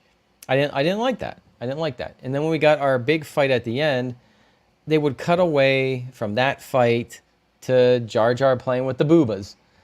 And I'm like, I don't want to see Jar Jar playing with the boobas. With Captain Tarples and Boss Nass. I wasn't loving all those guns. But, but I did like the Phantom Menace. I think the Attack of the Clones, I think the romance, the writing between Anakin and Padme could have been, a different writer could have came in and smoothed that out a little bit. And then Revenge of the Sith is pretty straight. Revenge of the Sith actually feels more like a Clone Wars episode. He's starting to get his rhythm about him.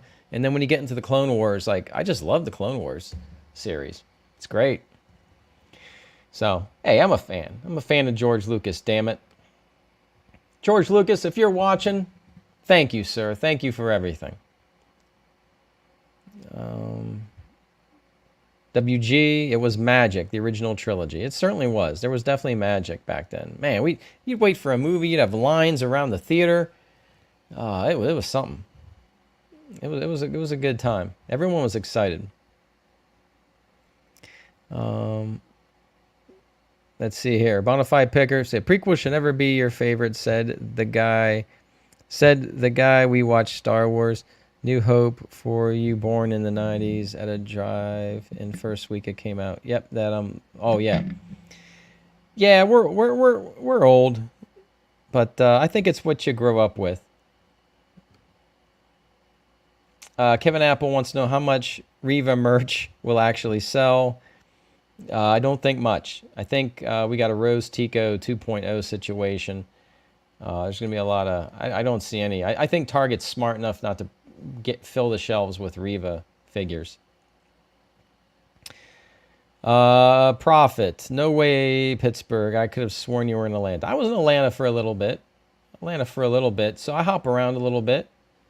I like Atlanta. Yeah, Atlanta's a good town. Like Georgia. It was good. It was a good time in Georgia. Bonafide Picker, you were 9. There you go. Yep. Mr. Skullduggery wants a rainbow-colored lightsaber. Hey, I don't know. They don't exist, you mean? I'm pretty sure that's coming. Fire rises. Where did Michael touch me? This is a safe space. I can't comment on the Michael touch. I can't comment right now. I never considered legal action I never considered contacting the authorities about the touch, but I'm not fooling you, not lying to you. I touched Michael Jackson. Michael Jackson touched me. Just one touch, one touch. It happened, and then we separated. So I'll gladly, at some point, I'll save it for, I'm just going to do a video. Michael Jackson touched me, and I'll get into the story at some point, and we'll see how that does on YouTube, because that's the God's truth. Arioka doesn't want to hear my Michael story. Hey, I'm not going to tell. It was a long time ago. It was a long time ago. Steven wants to know. You guys are all excited. Oh, YouTube deleted it. Oh, really? Oh, okay. They deleted the mention of Everyday Eric from Nick Fuentes. Oh, my God. Red Pill News Rant. I'm trying to decide, so maybe you can take a poll. Who looks better as a woman? Me or Ezra Miller? Ezra Miller has got a very unique look going on right now. Scary dude. Who looks better? I do. I look better. Steven, YouTube hates Nick because he's a real human being. Yeah, I mean, you know, this you never know. You say the wrong thing, you retweet the wrong thing, you know, or an innocent thing. Look at Gina Carano. You never know. Cancel culture is so strange. I like Gina. What she said was fine compared to everybody else. And then, you know, she didn't want to take her didn't want to go through the loops that Disney was putting her through, and so I respect her for saying, you know, this isn't for me. Thank you. But so I do support Gina Carano. I was a fan of hers as a fighter. I mean, she was a good fighter. And then she's in a really good movie with it's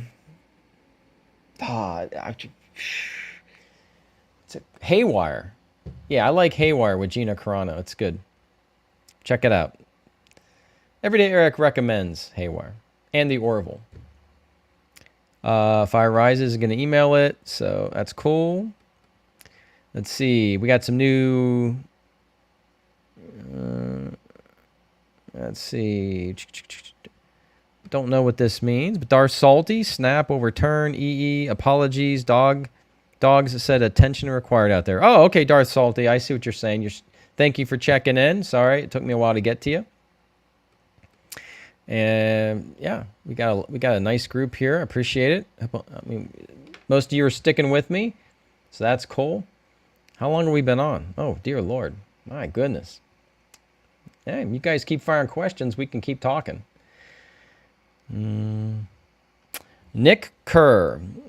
Everyday Eric, if they announce that they will do another Star Wars trilogy, would you rather it take place before Episode 1 or after Episode 9? That is a great question. Oh, sorry, I'm getting in Reva's face there.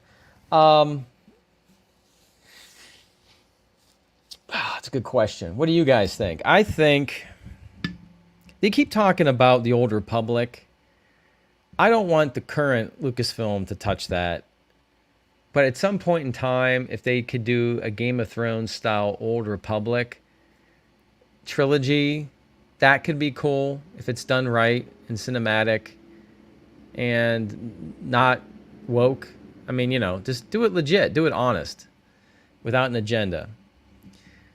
Then I'd be interested in that. What to do after Episode 9? I mean, so my answer is I'd rather they go back in time, I guess, and give us new characters to care about. Because I don't know what you do after Episode 9. If they did not bring Darth Plagueis in, maybe that's a card they could play and say, oh, you know, Snoke was Snoke, but now Darth Plagueis is going to return. And but are they going to have Rey and, you know, older Rey have to deal with that? I don't know how I feel about Rey. I liked Rey in the first movie. I got nothing against Rey, but they didn't do anything with her. I don't know. So there's your long answer. Mr. Skullduggery, if you could make a mini series, what IP would you pick?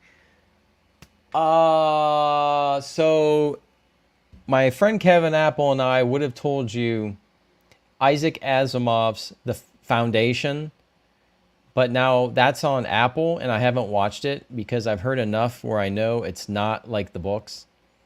So we were always saying that HBO should do the Foundation series because it's really some of the best science fiction books ever. Isaac Asimov is my favorite science fiction writer. He wrote so many damn books, you can't even keep track of them all. But Foundation is excellent. So that would have been my answer. But at this point, can make a mini series. What IP would I pick? I don't know. That's a good question. What IP would I pick? Mini series.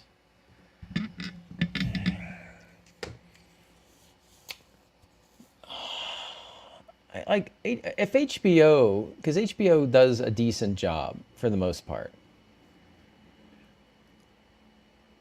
I would love like a G.I. Joe miniseries done right, done good, like a throwback. If you had all the money in the world, give us a real G.I. Joe live action experience.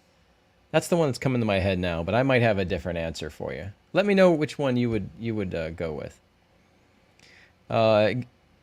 Execute Order Shill 66. I like that. That's pretty cool. Everyone is loving the show, Eric. This is everyone is loving the show, Eric. This is trouble. Uh-oh, yeah. I like to start some trouble. Hey, wait, I see something up here. What's this? 50. What? WG 50? Great work and thanks for the reviews. Keep it up. WG, wow. Thank you. Wow, did I put that on the screen? I didn't put that on the screen. How do I put that on the screen? I guess I'll put that on the screen down below. I've been screwing up. I haven't put those in the right places. Dropping the ball. Arioka. So thank you. Thank you, WG. Thank you. Thank you so much. Appreciate that. Arioka, I liked parts of the prequels. The stories are much better than the Disney sequels. I just don't think any of the movies captured the magic of the original trilogy. I will agree to that. There was something about Empire Strikes Back, Dagobah, and a dumb rubber puppet comes out, and you are buying it.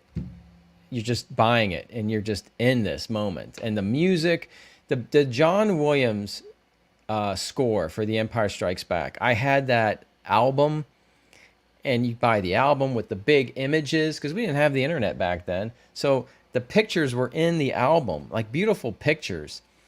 And I would just listen to the album again and again, the beautiful music. And just like Yoda, the first time you see Yoda, and then Darth Vader and Luke, and I'm your father, like, oh, the AT-ATs. And yes, they're called AT-ATs. They're not AT-ATs. They're AT-ATs. And it was just like, holy crap. So that was just awesome stuff. That was magical.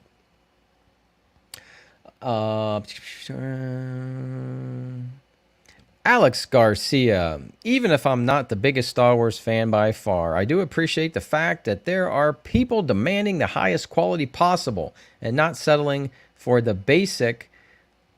Does it continue or no? The basic. That's all I see. Alex, I just, Disney is the biggest entertainment company on the planet. They need to reflect that in what should be art. And instead, it just feels like fast food. Like, just garbage, just to be consumed, disposed of, and forgotten. And Star Wars is too important for me to have that happen. So that's why I'm talking about it. Fergie Page, Bonafide, yes, the drive-in. Yes, I love the drive-ins. It's drive-in time, damn it. That's true. Where did I got to get to the drive-in. Can I see the black phone at the drive-in this weekend? I have one drive-in around me. I wonder if the black phone's playing. That would be scary. You'd be outside. Oh, here's let me see here. I don't want, oh, hold up. We're getting to it. I saw the Blair Witch at the drive-in, and that was kind of freaky because you're outside and it's dark, and it's like outside in the movie, and yeah, so that was a little freaky. Got to get to the drive-in. Alex Garcia, really enjoyed your videos because they felt justified in the eyes of a fan. Cool videos. I really appreciate that. That means a lot. Arioka, I'm still waiting for the yellow lightsaber from the original Luke Skywalker toy to appear in a movie or TV show.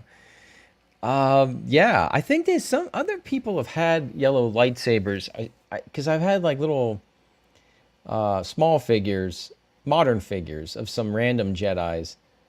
Or maybe they're from the comic book or something, but I've seen yellow. But that, yeah, that original telescoping lightsaber, the Luke one.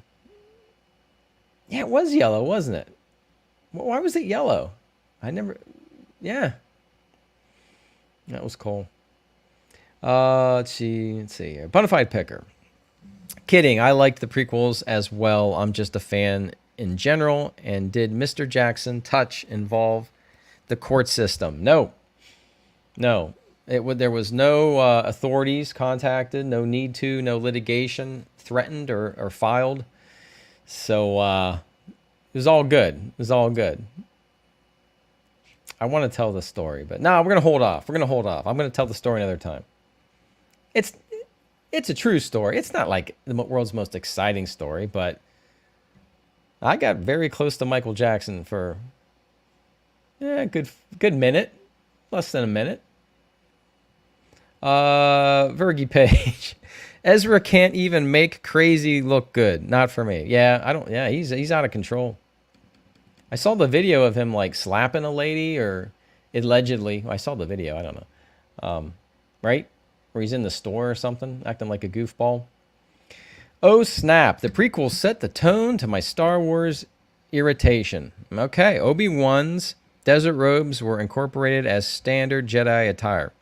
The Force got redefined, light sticks instead of sabers, CGI having a chosen one.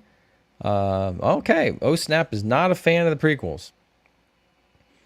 Yeah, I don't know. I like them. Standard Jedi attire. The prequels set the tone for my Star Wars irritation. Obi-Wan's desert robes were incorporated as standard Jedi attire. The Force got redefined. Oh Snap, are you talking about the Obi-Wan series partially in your comment, or just all the prequels?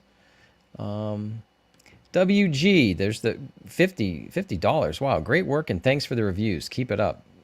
Thank you. Again, thank you. Bonafide Picker, Haywire was great. I watched last week. Highly recommend it. Okay, cool. Yeah, I enjoyed it. I mean, she's great in that. And it's a good cast. And yeah, I love Gina.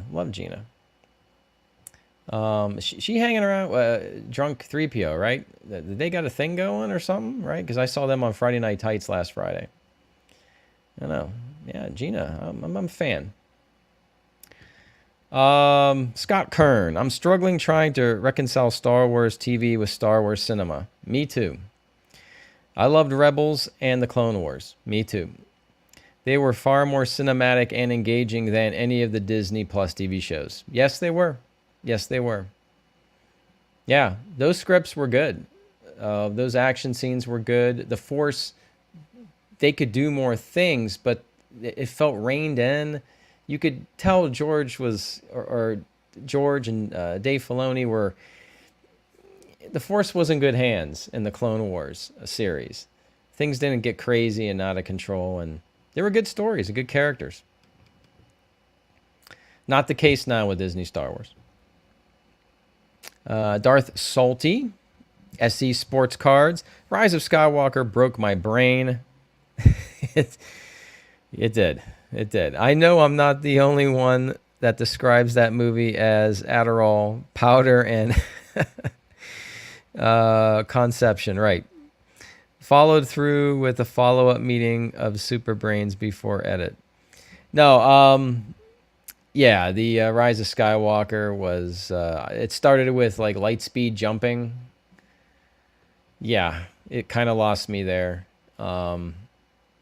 Then they went to some festival out in the desert. I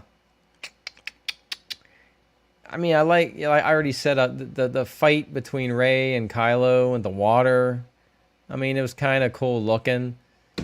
Han Solo showing up. Like, it was cool, but did it make any sense? I don't know. Not really. I don't know. But the plot was dumb. It was pretty bad. They announced... Basically, the announcement... So the Emperor coming back and having an announcement, they mentioned that in a very awkward Rebel base scene in the beginning. The announcement should have been done on screen in that film. Instead, it was done in the Fortnite game.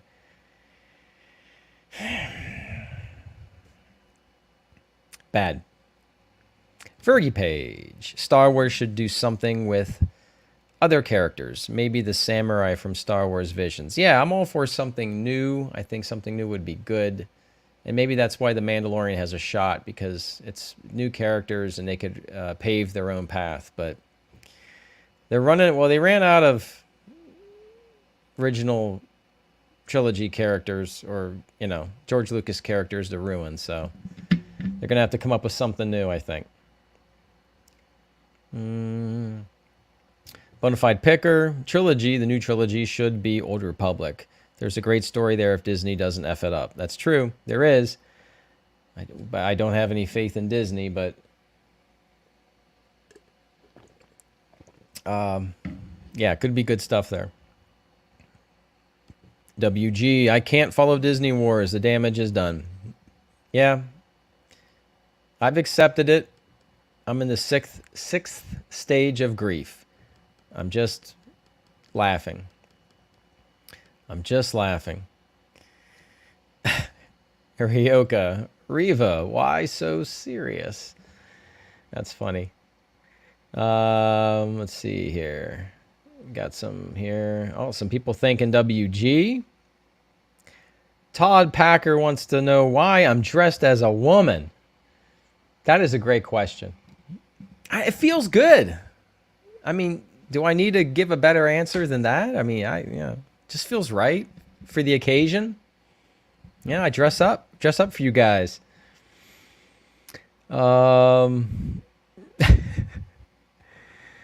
Yoshi, Disney is Darth Vader. Yes, Disney is the evil empire. Like I said in the last video, we will be the spark that lights the fire, my friends, that brings Kathleen Kennedy to the ground.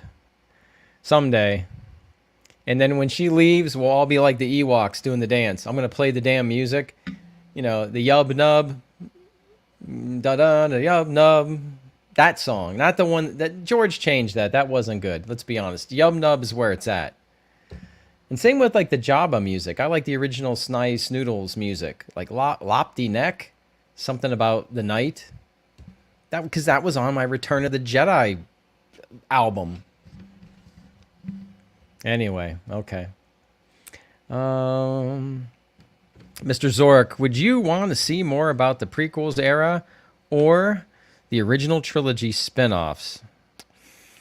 I need them to explore the Jedi Council's past. Was thinking about getting a Jedi Order tattoo. Oh, yeah. I don't have any tattoos because I change my mind too fast.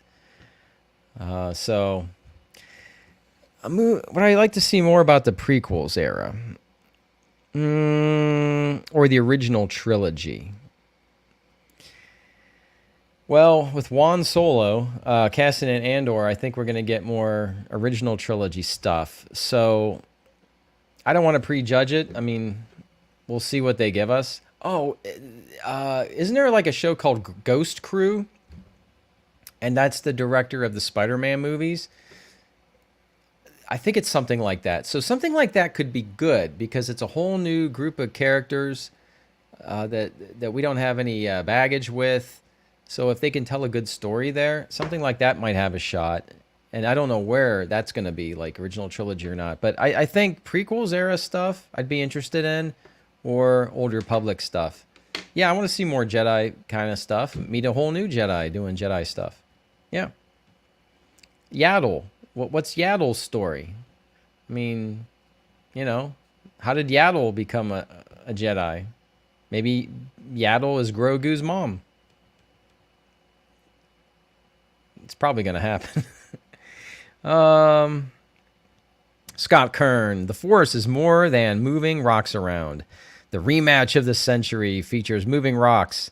The TV series can't be bothered with what came before in the films, let alone be bothered with. I'm not getting all the comments, am I? I think the comments have. I'm not getting all the comments from. I think they're getting cut off if they're too long. Yeah, the Force is more than moving rocks. Yep. And they did exactly that. Yeah, the rematch was moving rocks. Yep. So The Last Jedi and Obi-Wan Kenobi. There's a little conflict there. All right, let me see here. Andy Chow wants to know more about Michael. You want to know more about Michael? Did Michael Jackson's nose fall off on the floor? And when you reached out to pick it up for him, your head's bumped.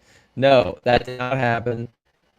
I didn't, at no time was I drawn to Michael Jackson's nose. I will say this was before Michael Jackson started becoming a lighter shade, and before his nose started looking strange. This was before that Michael Jackson touched me. So.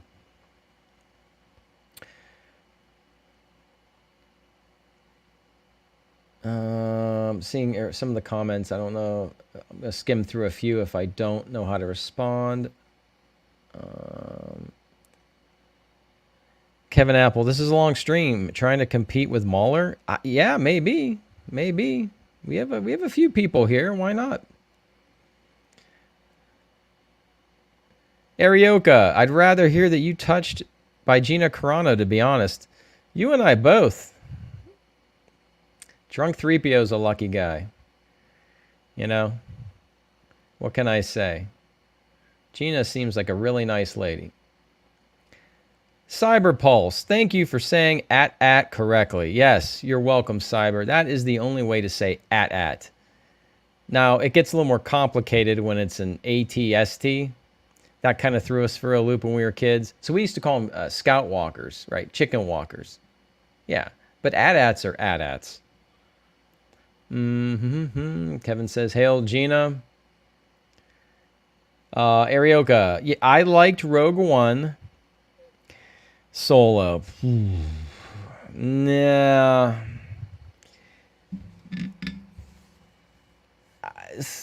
Solo has some interesting problems to it. I did not like the robot that becomes part of the Millennium Falcon. She got on my nerves, and Lando's relationship with the robot. I did not like the competing smuggler crew. I forget her name. She looks really cool with the crazy helmet, and she has like a swoop gang, but then she takes her helmet off at the end, and it's like a 15-year-old redhead person. Was that person in the Falcon and Winter Soldier show too, I think? I just didn't like that. Don't go saying, hey, I hate women. She's like a little girl, right? She's supposed to be all scary. So there were aspects of that movie I did not like. I thought the dude's performance as Han Solo, I was fine with it. And I did like the performance of Lando. I thought he did a really good job. Again, I just thought this story was kind of boring. And Game of Thrones girl, I was fine with her. But yeah, I think, the people that did the Lego movie were fired by Kathleen Kennedy. I think I would have rather have seen their version of Solo and not Ron Howard's sort of vanilla, safe Solo. Yeah, another missed opportunity. It would only be weird if he dressed as young Leia. Yes, if I dressed as young Leia, that's true. The Last Jedi. Fan or no fan? No, I'm not a fan of what they did to Luke. I'm not a fan of what they did to Han, Luke, or, I guess they couldn't, or Leia during The Last Jedi as well. I mean, Rian Johnson tried to do some different stuff. I give him props for trying to be different. I don't like Luke kind of being a loser and losing faith in the Force. The most important thing about Luke Skywalker is he tried to kill his nephew in the middle of the night.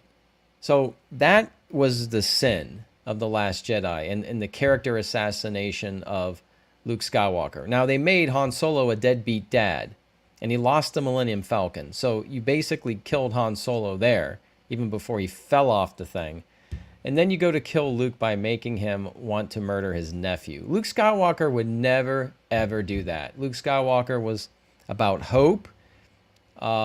This is the guy that brought Darth Vader back to the light side by sacrifice. He would not, in the middle of the night, try to kill his nephew. So that is the problem with The Last Jedi. Now, the little Snoke thing, okay, you know, how he turned the sword, okay, and Canto Bight was boring and useless. Rose Tico, I'm sure she's a nice lady, the actress. Kelly Marie Tran, right? Is that her name? Sure, she's nice, but she was pretty useless. Holdo, the Holdo maneuver. I didn't like her. I don't know. It's a big mess. Let me know what you guys think about it. But at the very end, if Luke is going to die, I thought, okay, so they have Luke face Kylo Ren, but they do it in a way where Kylo Ren doesn't kill Luke. Really, it's Luke sort of overexerting himself. Like, I'm like, okay, but then why not have Luke do something Luke-ish? I think Luke, Han, and Leia should have been together in the beginning of the sequels and do something that makes us feel good. And then they can step back and let the younger generation do their thing. But all right. Mr. Skullduggery. And let me know what you guys think, too. When Disney took over Star Wars, did you think it would be this bad? No. No. I thought they would be more respectful. Just like I said, put Luke, Leia, and Han in the movie with Chewbacca, R2-D2, C-3PO, get the original gang together and have like a Star Wars adventure and face a new, bigger bad guy threat. Have fun. Have fun with it. I didn't think they would just like push George Lucas away like they did. I thought it was going to be good. You have all the resources, right? All the talent to get it right. Kevin Apple, Solo did lose money. It did. It did. I went to the theater, though, to see it. It took my money, but it lost money. Virgie Page likes the Ewok music. I'm going to be singing that Yub Nub song and dancing like an Ewok when Kathleen Kennedy leaves. I will videotape it. I will dance down the middle of the street for all to see. Cyberpulse. I agree 100% with the previous commenter about the Jedi robes. Before the prequels, I imagined that the Jedi would wear some futuristic armor. Ooh. Instead, all Jedi wore the same robes as Ben in the original trilogy. Oh, I never thought of that. I don't know. Like armor, though? I mean, they kind of wore armor in the Clone Wars, right? You know, Obi-Wan started to put on some clone trooper stuff. You know, I guess maybe they didn't need that before then. They were ambassadors, negotiators, peacekeepers. I don't know. I didn't think of that. But interesting thought. Kevin Apple says Reylos are weird. I guess they're a thing. Kevin Apple says they're kind of like monks. Yeah. Samurai. The Kurosawa movies, I love those too. Those are good movies. Mr. Zork, am I waiting for any movie releases this year? Can't wait to see Marilyn Monroe and Elvis Presley biopics. I think the Elvis one might be out tonight, I think. Marilyn movie. Yeah, I don't know who's playing Marilyn. Any movie releases? I think Kevin Apple and I were talking the other night. Extraction 2 with Chris Hemsworth. It's probably just going to be on Netflix. I'm looking forward to Extraction 2 at some point because I really liked Extraction 1. I thought that was a solid action movie. That's the only one I can think about right now. Yeah, I don't know.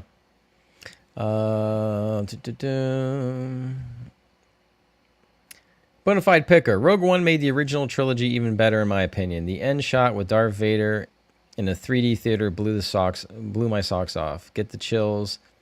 Still thinking about it.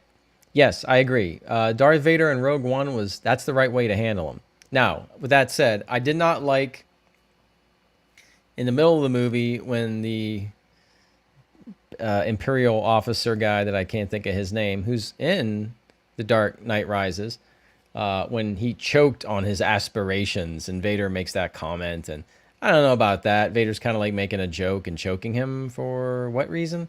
Didn't quite like that. But Vader at the end with the siren going off, and then everything's dark, and the metal crushing, and then the lightsaber, and then him just going to work in that hallway, that was completely badass. So, where was that in Obi-Wan Kenobi? Yeah, that was the assassination of Luke, Good Talk says.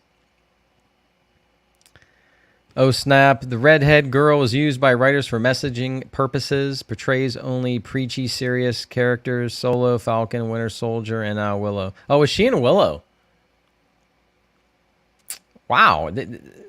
So Disney must have these actors on like a contract, like the old movie studios used to. Like you'd sign somebody and they own you, and they tell you have to be in this film. The old studios used to do this, so she must be on some kind of Disney contract, and they're just going to put her in the next thing, in Willow. Maybe she's Mad Mardigan's daughter. I don't know. I'm fine with her. They're putting her in the wrong stuff. Yeah.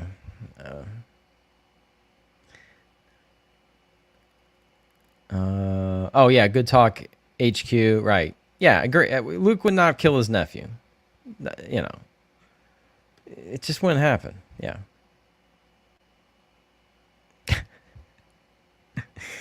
No kid on Christmas morning, this is Oh Snap, looked for the nephew-killing hermit Luke Skywalker action figure. Nope, that is true. Let's see here. Arioka, the sequels ruined with Solo's character arc. He went from a selfish mercenary to becoming a hero, war general, and back to becoming a smuggler once again. That made no sense. Yeah, he actually went from a smuggler to a general to like a joke, a deadbeat dad loser that these two gangs, with the red guard ones and then the Asian dudes, they're basically making fun of him because he's just smuggling Rathtars, right? Is that what they're called? Yeah, he's a deadbeat loser, Han Solo. It's stupid. Han and Leia should be like working, building the new Republic, right? And then Luke should be building the Jedi Temple. And yeah, I don't know. Instead, we have the First Order appearing out of nowhere. Like, how did they build the Star Killer base? How do you do that? How do you build? And someone said, "Well, it's in a book." I don't want to read the book. I don't want to read any of these books. Kevin Apple, Luke did nothing. He was a speed bump. A show about protecting a speed bump is pointless. Oh, Kevin is saying that all of the Obi-Wan Kenobi was about protecting Luke Skywalker. It's actually about Princess Leia saving Obi-Wan Kenobi. That's really what the Obi-Wan Kenobi show is about. But Kevin thinks that it's no big deal that Ben is watching Luke because Luke ends up being a loser. And Rey is better. That's what he's saying. And Rey is the real hero. Luke did nothing. Rey is the one that stopped the Sith. True. Oh snap. I expected Jedi Knights would wear stylish, futuristic, regal attire. Wow, really? Okay. Well, Snoke had those gold robes and a nice black ring. I don't know what the deal was with that. Kyber crystal or something? He had like little loafers, gold loafers. Snoke looked good. For a guy in a tank they had many Snokes, but Mr. Skullduggery, Reva will turn up in Willow and save the day again and fly off to save another franchise. Maybe she's on a contract. Yeah, Moses Ingram to hop around. Maybe she'll be in the Marvel Universe. Cyber Pulse, Vader must have wrenched his back pretty good at the end of Rogue One, because he moves a lot slower in A New Hope. Well, that's true. Yeah, he was a little slower, but he was a beast in Rogue One. Matthew McConaughey is in the house. All right, all right, all right. All right. Oh, that was a bad one. A little dry. It's easier to do it in the morning. Good Talk HQ. If you can just hyperdrive into another ship, why not do that to the Death Star in the original? Yeah, the Holdo maneuver. Or why not have hyperdrive missiles? Holy crap, right? Super speed missiles. Just, you know. It's like when you make the Force all OP and, now you make the hyperdrive. It's just, I don't know. Everything's goofy now.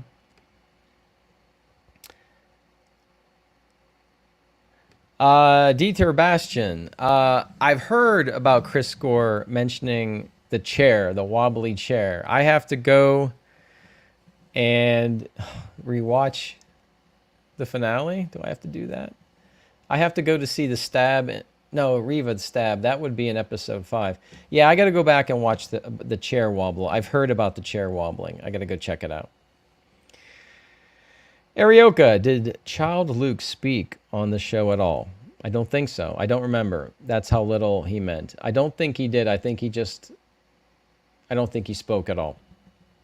Just Obi-Wan's like, hello there, and gives him a toy.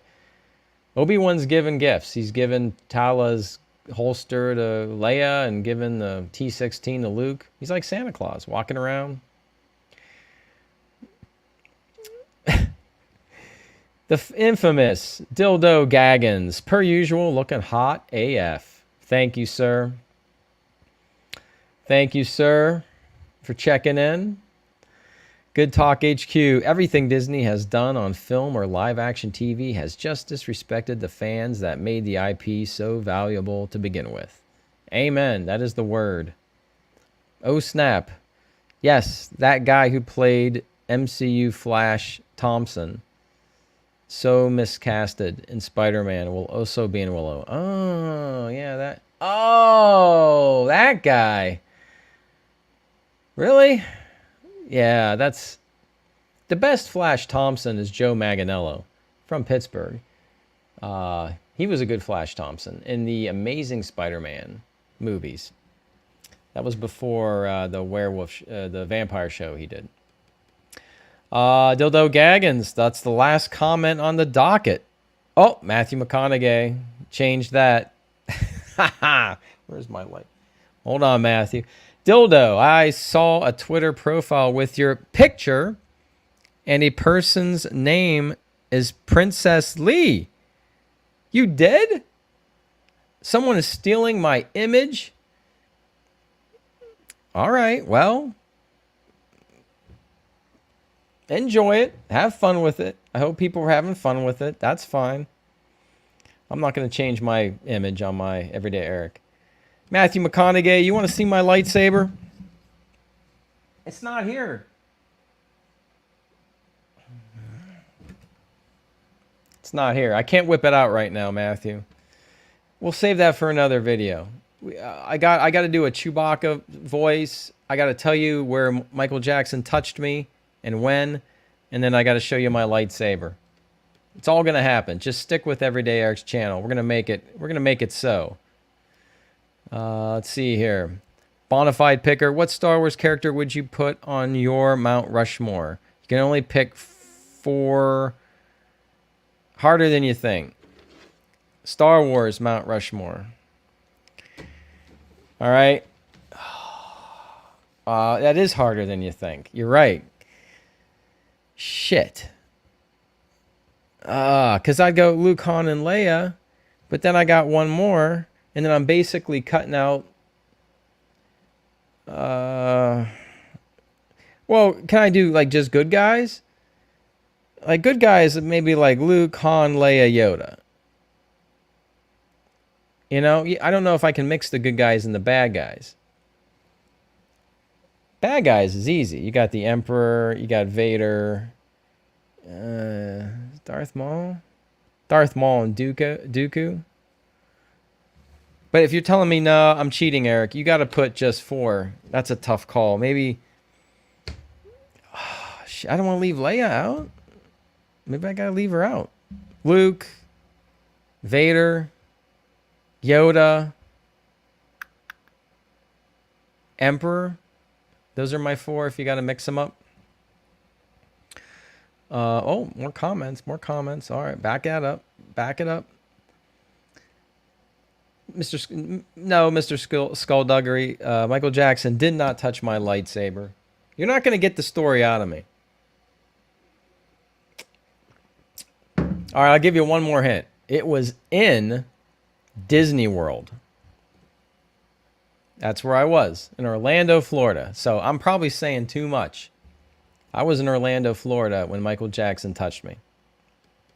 God's truth.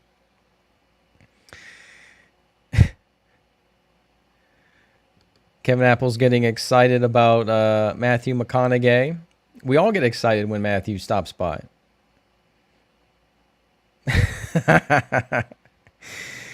Matthew, well, thank you. Listen, I did not see any children with Michael. See, you guys want to get the story out of me. Michael was not with any children. I'll say that. All right, Stephen Holt loves Reva. Doesn't spell Reva right, but loves Reva. And that's all that matters. We all love Reva. We're all about love on this channel. Oh, snap. Oh, you're Greedo, Bosk, Dengar, Boba Fett. It's pretty hot. That's pretty hot. No Cad Bane? No, that's pretty good. Arioka, Darth, Yoda, Han, Luke. All right, we agree. That was a good question. Mount Rushmore. Let's see here. Mr. Skullduggery wants Reva on Mount Rushmore. Is that how you spell Reva, with an I? Maybe I'm wrong. I thought it was with an E. It doesn't matter. It doesn't matter. Stephen Holt, Obi, Anakin, Yoda, and Luke. Yep. Good guys there. I like it. Yeah, so I didn't put Obi-Wan. You're right. Obi-Wan might have to be. Maybe. David Burgett is all about Boba Fett. And yeah, I used to be a Boba Fett fan. I don't know. I canceled my hot toy. I had Boba Fett on the throne ordered, but I can't do it. I can't put it here. I mean, you guys know I got a hot toy here, and it's my Tony Stark. Where's Tony? Yeah, there's Tony. You know, but I can't put Boba Fett on the desk here. Can't do it. Stephen Holtz about Anakin. Arioka, wait, I like Kenobi also. It's tough, I know. Kevin Apple wants Hammerhead. An Ithorian, right? Yeah. We got an Ithorian in the Book of Boba Fett. He was the mayor, right? He looked kind of cool. And he had a great little, maitre d' guy that we all loved. That guy. That guy grew on me by the end, but I don't know. Oh, snap. Or Reva. All 4 heads. Frowning. Angry to angrier. To shouting. The angriest people. All right, wait. Yes, let's do a Mount Rushmore of our least favorite Star Wars characters. Hold on. I need one more.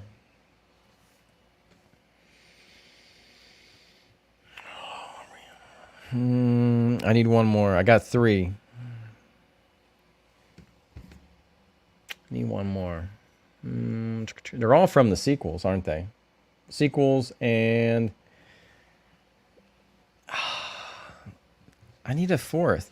I got Reva, Rose Tico, and Holdo. Holdo. Is it Holdo? Is that her name? Holdo. Jurassic Park lady. But I need a fourth for that special Mount Rushmore. I don't dislike Rey that much to put Rey there. You know, I don't know. I can't think of anybody else. And in Jar Jar, I'm not going to put Jar Jar on the list. I don't know. Oh, Arioka. Yeah, you beat me to it. Yeah, the 4 least favorite. Yeah.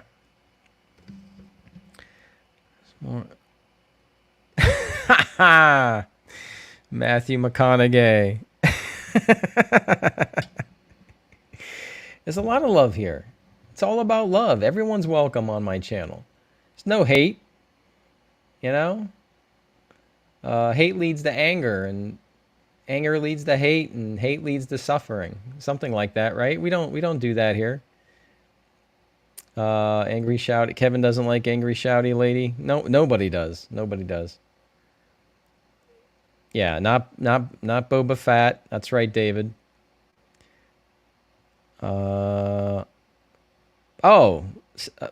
Stephanie Holt. Sorry, not Steven. Stephanie. Sorry about that, Stephanie, and welcome. Sorry about that. Thank you for correcting me. Let's see. Mr. Skullduggery, Reva on Mount Rushmore, then blow it up. David, Jar Jar, Dildo Gaggins votes for Spock. Which one? We've got, yeah, the new one, right? The new Spock. Well, we have a couple Spocks on like 2 different shows now, don't we? Yeah. Don't get me started on that one. Arioka, Jar Jar, Rey, Rose, and Rose. Oh, poor Rose Tico. The spinning guy from Book of Boba Fett. Yep. Oh yeah, wait. Is it the Major Dormo guy? Yeah, from Book of Boba Fett. The Major Dormo of the Mayor, whoever that guy is. The Twi'lek guy. Yeah, Reva, Rose, and Holdo. Those are my favorites.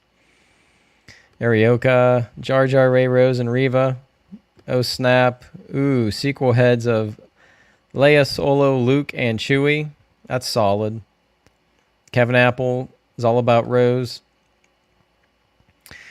Good Talk HQ. Can we take a moment and thank Reva for giving us our new hope? Thank you, Reva. You know, really, there would be no hope without Reva. That's a good point. Good Talk HQ. That's true. There would be no hope. There would be no A New Hope without Reva. Reva's sacrifice. Yeah, there you go. Oh, snap, says Purple Lady. Which one's the Purple Lady? Oh, Arioga means Reva. Pardon me. Well, that was fun. That was fun, guys. Listen, I've been on here. I mean, I don't care. I enjoy talking to you guys. But we have, I think we're going on 3 hours, which is incredible. And I thank you so much. Kevin Apple, Reva should hook up with Space Jesus from Star Trek Discovery. Don't even get me started on Discovery. We've already concluded the Orville is the best Star Trek on television right now. So, I'll tell you what. I think we have beaten that dead Eopie. It's dead. It's deader than dead. I don't know. Star Wars might be as well, but it's certainly fun to talk about Star Wars with you guys. So, Baby Leia, let's see. Good talk. Baby Leia is an electromechanical engineer. Yes. Oh, yeah. I mean, there were too many things to bring up when I'm doing these videos. That's why you could watch many people's videos, because I give it a watch, and I took my notes, and then I'd watch other channels, and they would catch things I would miss, and I'm like, how did I miss that? It's crazy. But this was a lot of fun to watch for all the wrong reasons. Mr. Skullduggery, thank you, Eric. Great show. Thank you, Mr. Skullduggery. I will let you guys go. I will sincerely thank you guys. This has been a blast. This is probably my longest stream because I don't normally do it. If there's something to talk about, I love talking to you guys, so we'll do it again. And you're all saying your goodbyes, and I appreciate that. Good Talk HQ, thank you. Kevin Apple, thank you.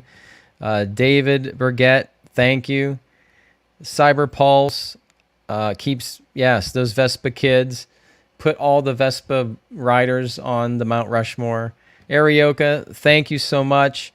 Stephanie, thank you very much. Oh, snap. It's been a blast. Thank you. Thank all of you. And I'm going to see the Black Phone over the weekend to probably do a video on that. And, hey, the next thing comes, I'll be all over it. So, Asia, thank you for stopping by. I appreciate it hanging with us for like 3 hours, Asia. Good talk. Thank you again. Yep, good conversations. You guys are great. And I'll see you soon. And as always, I'll see you on the new. Everybody take care. Good night.